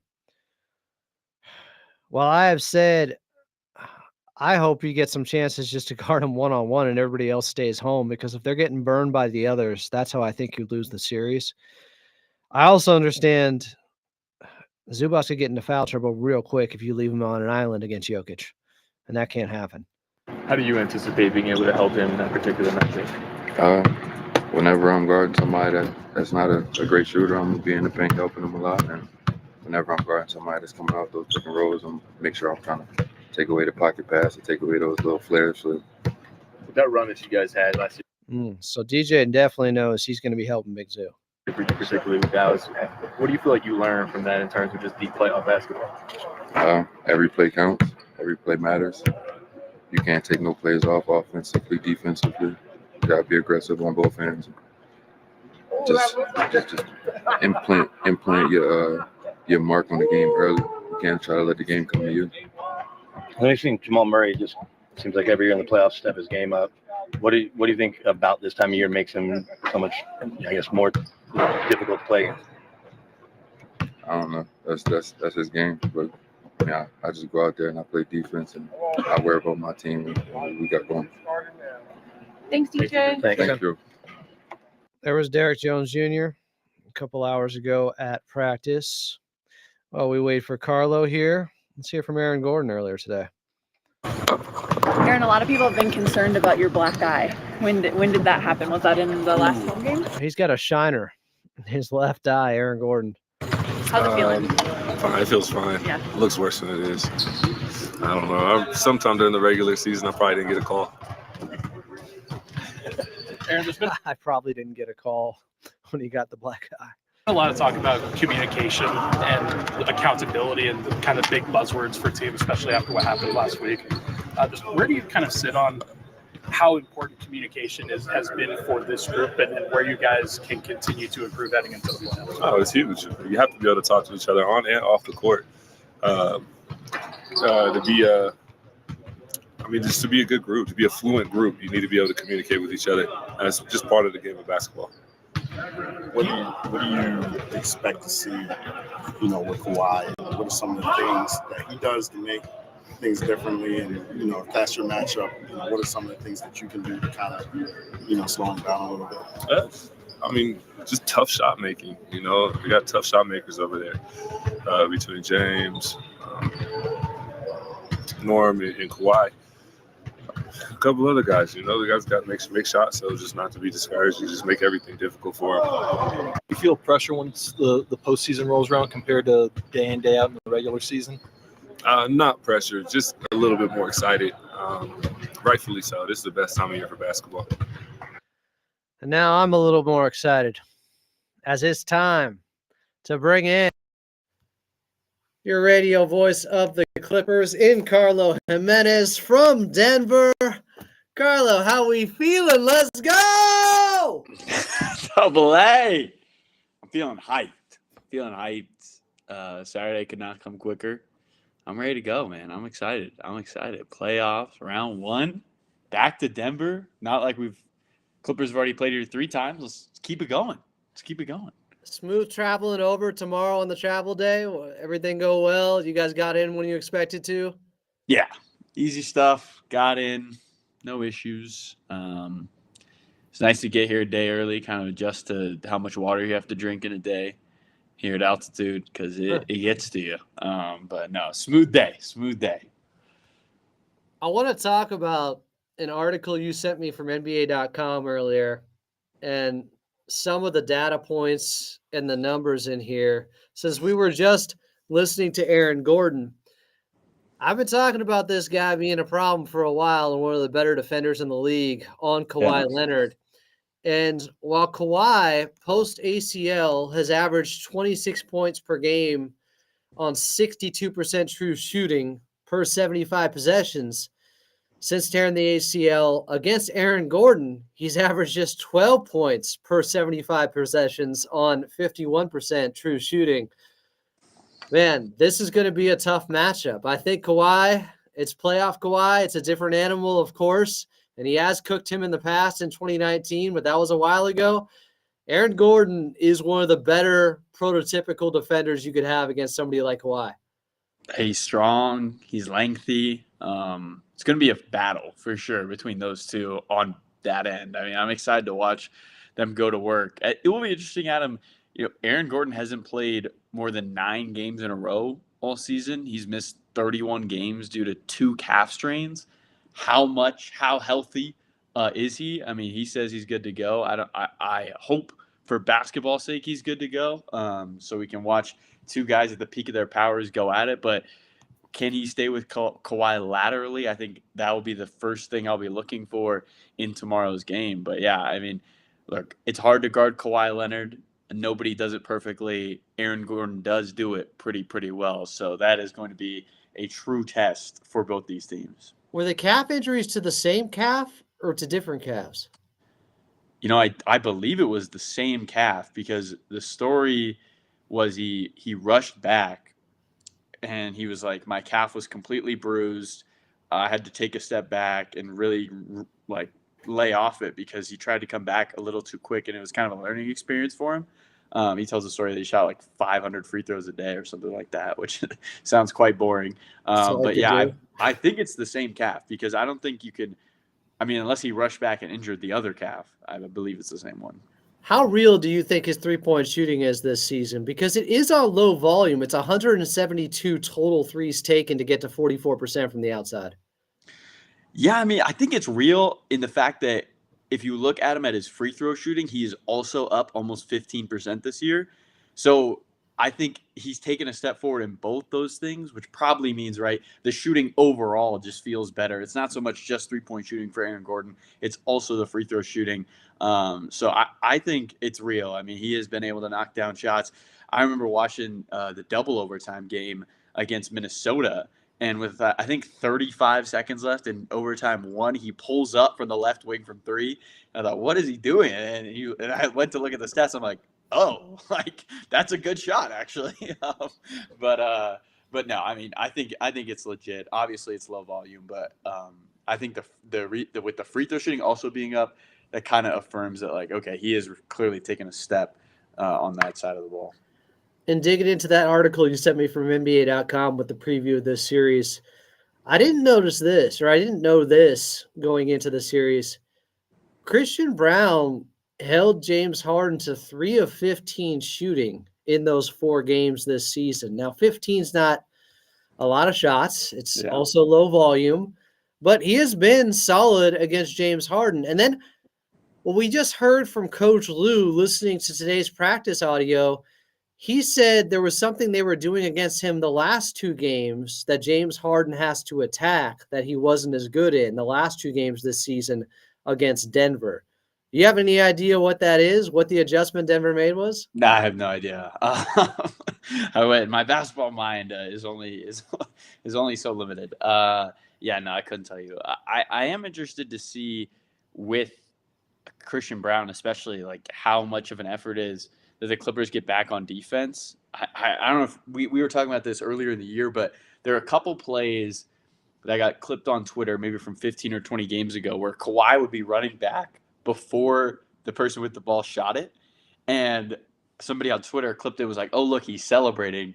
And I came to you and I was like, Adam, I think he's just getting back on defense. Like, he's like, look, we have to get back. Like, I'm going to get back. So I hope the Clippers are able to find whatever wrinkle that I'm sure they will be. I mean, Ty Lue this is like, where he thrives. He's one of the best coaches in the NBA. He is maybe, in my opinion, the best playoff coach in the NBA currently. So excited to see what Ty has up his sleeve as the series evolves. Obviously, it's a lot of feeling out in game 1. But man, this should be fun. It's going to be a fun battle between. I think fast break points have to be the key for me. I mean, Denver averaged 20 in their 3 wins. They had 12 in the Clipper win. So get back on defense. Should be able to stop the Denver Nuggets. Yeah, the transition defense is the one crack in the armor for this Clippers team defensively, and they're really good at being able to pick at it. They're the best in the league when it comes to playing fast, getting in transition.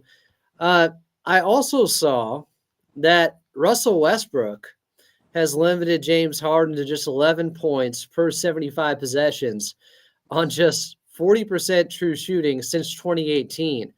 That's a much bigger sample size since 2018. Yeah. Russ on James Harden. That could be one of those X factors where if things aren't going Denver's way and James Harden is able to get all these switches against Denver starters, would they maybe bring in Russell Westbrook for somebody to start off games or just to play heavier minutes in this series just to ISO him on Harden? Yeah, I mean, I don't know. I think we saw spurts of it last year where Russ has an ability to turn it on defensively at times, and I think Harden has a lot of familiarity. Obviously, played with him a couple seasons in Houston and in OKC. What I'm interested to see is how can Harden manipulate the game with his passing, because I think that's his biggest X factor for this Clipper team. He's had 5 straight games of 20 and 10 coming into this contest. But Harden's, I think David Adelman put it best, the interim head coach for the Nuggets, like he is like a Tom Brady, a Peyton Manning for this Clipper offense. He sees things before they unfold. He finds guys in pockets when they might not even think James Harden sees them. And when he runs pick and roll, can he be able to, if James Harden has 10 or more assists, the Clippers are going to win a lot of games, right? Can he find his teammates on the offensive end? And his shooting since Kawhi has come back at him, I think he's at 40% from three, up 5% from his season average. So he's been great from the outside. This Denver team hasn't seen the Clippers with Kawhi, which I think is the Clippers' greatest advantage at this point, because you look at the advanced numbers with Kawhi Leonard at him, they're top 3 in offense and defense. Like, this is a team that's been next level true championship contenders according to the analytics and according to the eye test. So we'll see how Kawhi changes the spacing on the floor. I'll never forget the first game back Kawhi had on January 4th. First time he's on the floor, we go to timeout, we come back, and me and you were talking about how the floor looks like it just gained 10 feet of width. Like, it's like everyone has more room to work with. So that's going to be a huge difference against Denver in the series. Yeah, that really changed the geometry. Having Kawhi back, the floor spacing was just, it was night and day, Yeah. the difference there. I don't know how much space there's going to be between Ivica Zubac and Nikola Jokic in this series. That's going to be a heck of a matchup. And over the last 2 years, Jokic has averaged 29, 13, and 8 versus the Clippers, but has posted a lower field goal percentage at 46%, a 2-point percentage at just 47%, a true shooting percentage of just 57%. It's lower versus them than any other opponent. And there were a couple of games last season where he went, I want to say 8 for 22 or 8 for 24 and 9 for 32. 9 for 32 shooting was, I think, the worst mark he's ever put up on high volume in his career. A lot of that was about Ivica Zubac, but this is the playoffs. It's different. I have said on X, and people are already coming after me, Nuggets fans, that I think there's a possibility, Carlo, that there could be one game in this series where Ivica Zubac could get the best of Nikola Jokic. Is that so crazy to think in one game in the series that he could get the best of him, considering how good Big Zoo has been? Yeah, I mean, it depends on how you define the best of them, right? Like, Jokic could have 35, 10, and 10, but it took him 38 shots or 28 shots to get there. Is that the best of him? I don't know. The thing that jumped out to me, Adam, with the Jokic numbers is if you take the games against the Clippers this year, and again, I'm looking at, the minute stuff here. We are brushing with a fine-tooth comb. But 5.7 assists. He averages 10.2 this season. So the Clippers have done a better job.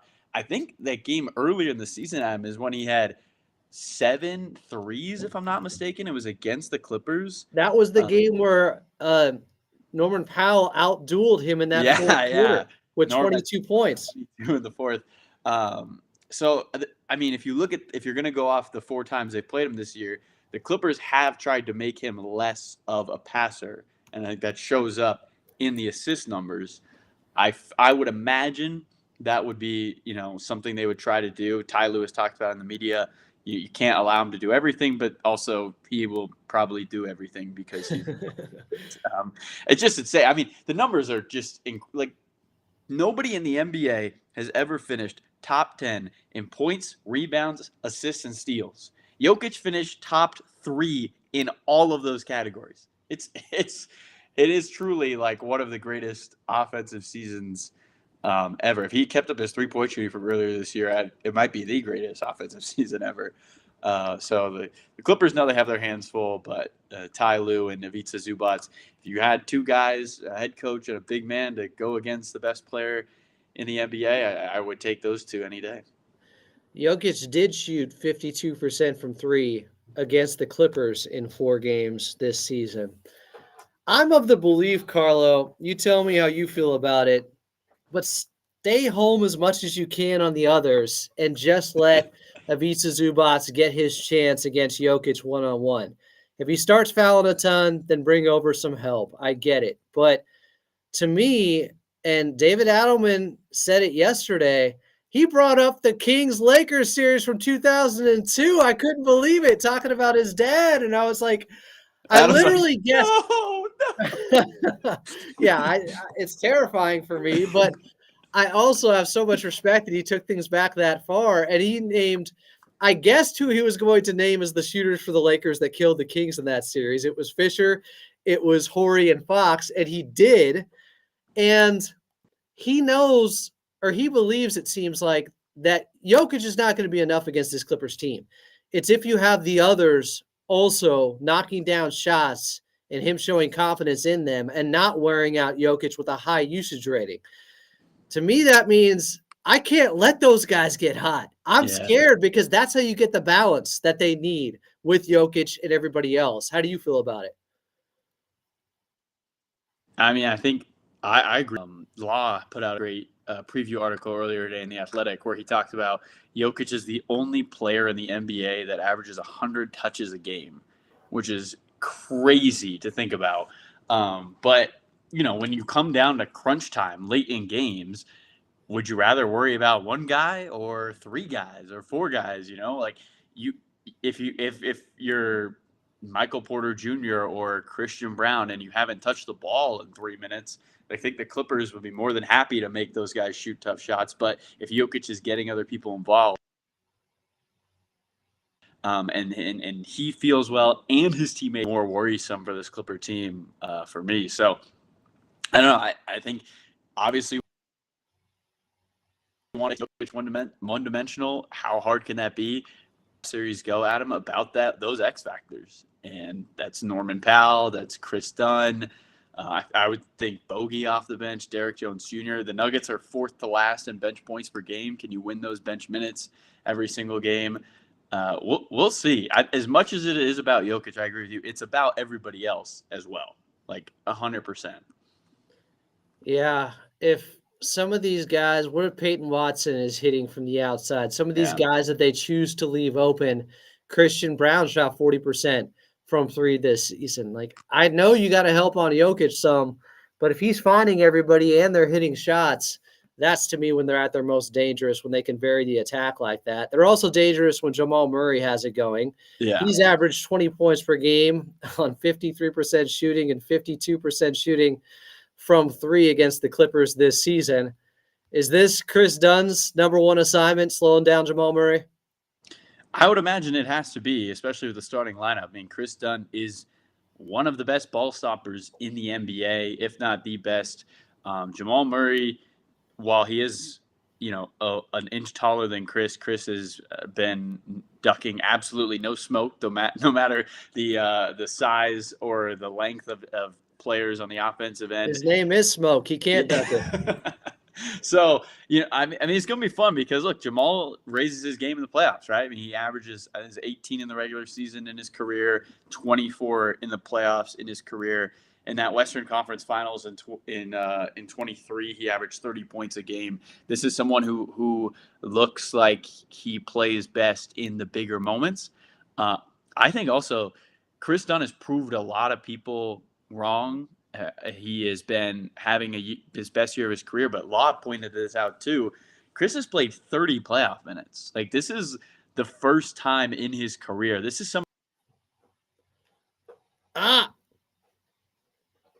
We lost Carlo. Am I back? I got you now. Okay.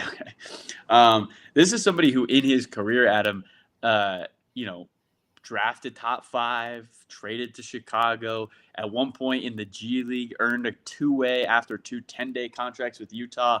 And it really would be on an all-defensive team if he played like 25 more minutes across 13 games this season, which is unbelievable. But this is another opportunity in a big stage, probably the biggest stage he's been on and the biggest role for him in his career.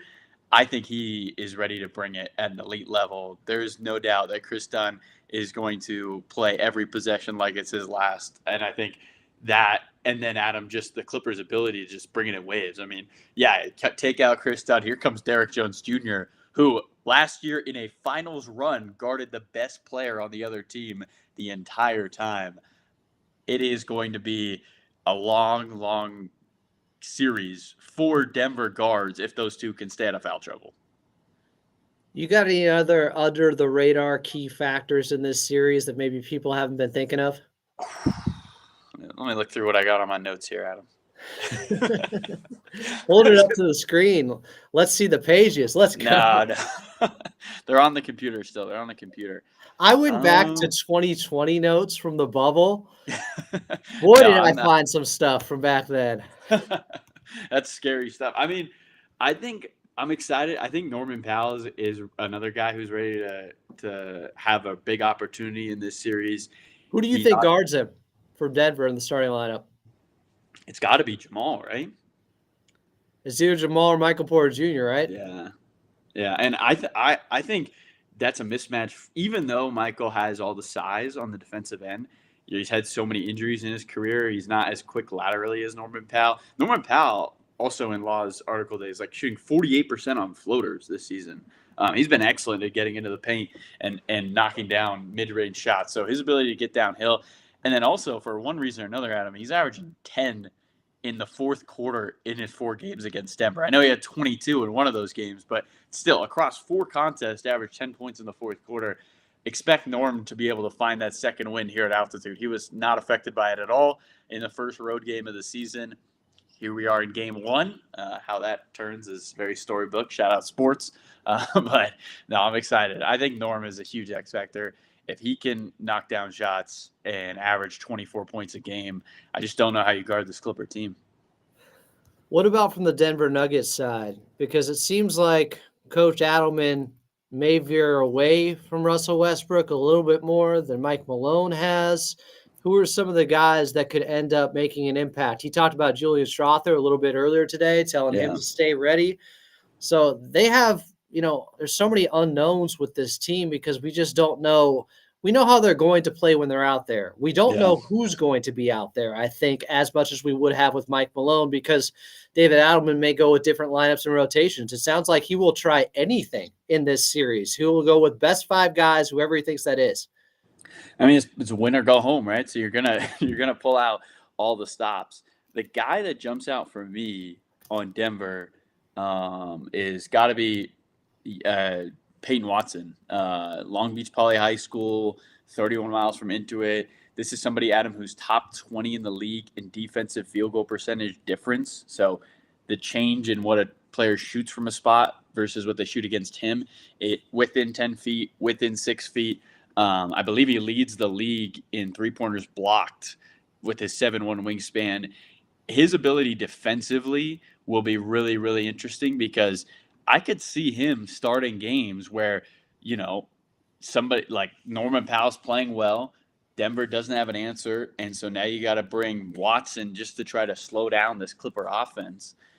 So Peyton Watson, he is young. He does have playoff experience, though, as he's in year 3 with this Denver team. They've made the postseason 7 straight seasons, so he has a lot of playoff experience. But he's the guy who his offense isn't as consistent, but in his 2 games against the Clippers, Adam, he's averaged 12 points the last 2 games. So he has found success against this Clipper team.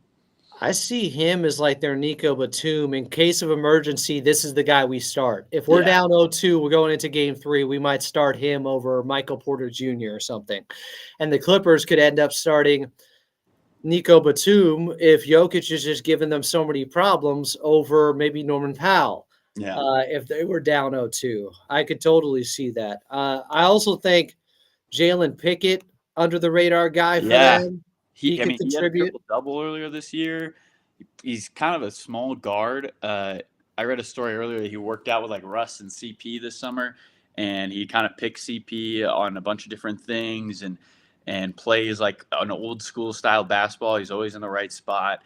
Siena College grad before 2 years at Penn State. So I think Pickett could play. Like if this is a Denver team, again, out of Law's preview, which you should definitely read. But Jokic, since the All-Star break, is averaging 3.7 turnovers.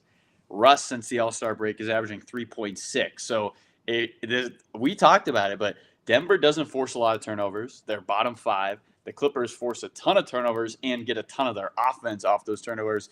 If you're getting 7 turnovers from just 2 players, and the Clippers could, maybe hound Murray a little bit, I could see Pickett coming to the game just to hang on to the ball. I mean, just to have somebody who's not going to throw it away. And if the Clippers can balance things out there, where even if they're having some turnovers themselves leading to Denver Nuggets points, if they can hit back at him doing the same thing, that could even things out a little bit in that area. Should the Clippers get turnover happy, which hopefully doesn't happen, but That's going to be the key. yeah, I think the thing he was talking about with James Harden and how they were guarding him different in games 3 and 4 is Jokic was coming up to hedge more and just trap him, Yeah. and they would just double and get the ball out of his hands maybe, but I don't know. That's what I'm going to be thinking about later tonight. Yeah, I was listening to 213 earlier this week, and I forget who mentioned it, but Chris in his 7 small pick and rolls against Golden State had 6 assists and 1 turnover, efficient of a level. I think, this was on the Lob to Jam, the pod. I think he could, that could break those double teams, because then you have another point guard who Clippers were down 4 to Golden State with a minute 40 to go, and Chris had a floater and a lob to Zoo, who threw down a huge dunk to get them right back into the ball game. That's going to be a huge key. Can Chris continue to be a great distributor out of the short roll, which he's shown all year he can? And I think Ivica Zubac's passing since day one. I mean, the Clippers have not seen Denver since January 8th. Big Zoo has gotten a lot better, I would argue, since January 8th. In terms of playing off double teams, playing in the short roll. He's just gotten more reps at it. You're going to get better if you get more reps. So both of those guys' abilities to, when the double team comes, take advantage will be big. The Clippers did a great job of that against Golden State. I mean, there are multiple possessions where Kawhi's getting blitzed with 6 seconds on the shot clock. He's in no hurry, and they get a good look. So we'll see. I'm excited to see how they figure out that double team, because I'm sure – with both these teams, it's going to be, when do the Clippers, at some point you're going to double Jokic. Every team does it in the NBA. At some point, Zoo's going to get doubled. Who's going to be able to find the open man, and who's going to be able to scramble better on the defensive side of the ball? It feels like if Chris Dunn has a really good series for this Clippers team, they should be all right, because if he can stay on the floor to get his defense by showing off his offense and that short roll ability and also knocking down threes, that would just be critical for this team. But it's nice to have the backup plan, as you mentioned earlier, with Derek Jones Jr. and a guy who's been to the finals twice. He's got experience playing in big games, in big situations. So, no, I mean, Adam, I guess you've done more coverage than anybody I've seen this last week. Is there one area where you're like, all right, if the Clippers, outside of, we'll take out transition, but you think that isn't being talked enough, that maybe the Clippers, if they're able to do that well, they should be coming away with a series win? Defend without fouling, because Denver leads the league in free throw attempts. Yeah. They don't shoot it well at the free throw line, but they lead the league in that area, and it's actually gone up the last 21 games for them. They went from 23 a game to now 25 the last last month and a half now. That worries me. If Ivica Zubac got into foul trouble early, as much as I like Nico Batum, I want to use him sparingly as a level change against Jokic. I don't want to have to go to him for heavy minutes or have to go to small ball for heavy minutes in this series.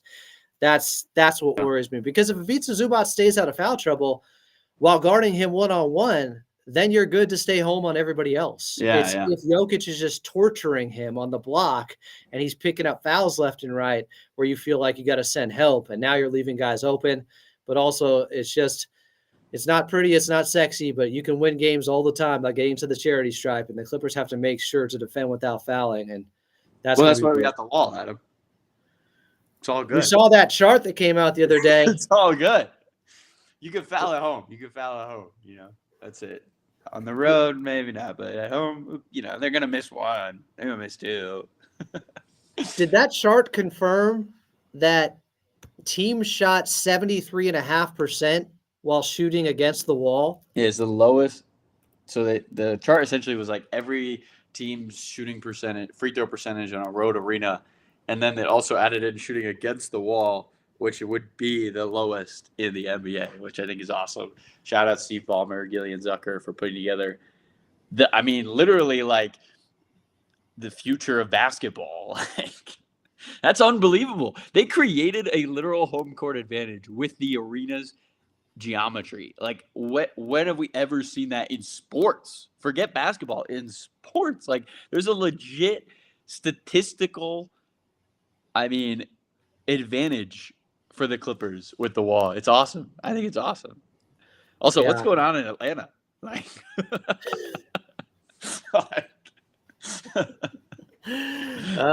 We'll find out after tonight.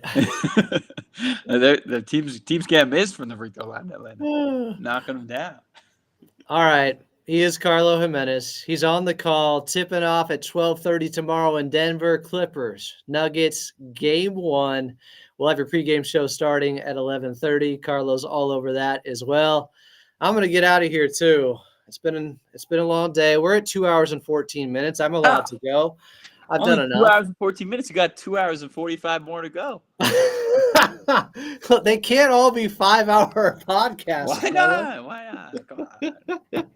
Yeah, Look, free TV in here, F's in here, you know. I'll say this. I know what's happening after tomorrow's game. We'll be going extra after the ball game tomorrow. So that could turn into a very long-form edition of Clippers Talk for you guys. We'll be breaking down everything, and Carlo Jimenez is on the call for you guys. All right, for Carlo Jimenez, I'm Adam Osland. Talk to you tomorrow. Pre-game starting at 11:30 a.m. Pacific time. And now I got to play the little Kawhi Leonard. You know how it goes, Carlo. You've heard it. Come on. Off the air. Off the air. Off the air. Off the air. Man, I can't wait to watch Kawhi play tomorrow, man. This is going to be so much fun. Can you give us those 2 magic words? Adam, 82 games later, many didn't think the Clippers would be a 5 seed. They have the same amount of wins as Denver. Really, they could be a 4 seed. They could have been a 3 seed. But at the end of the day, they were playing playoff basketball. And to that, I say, let's go!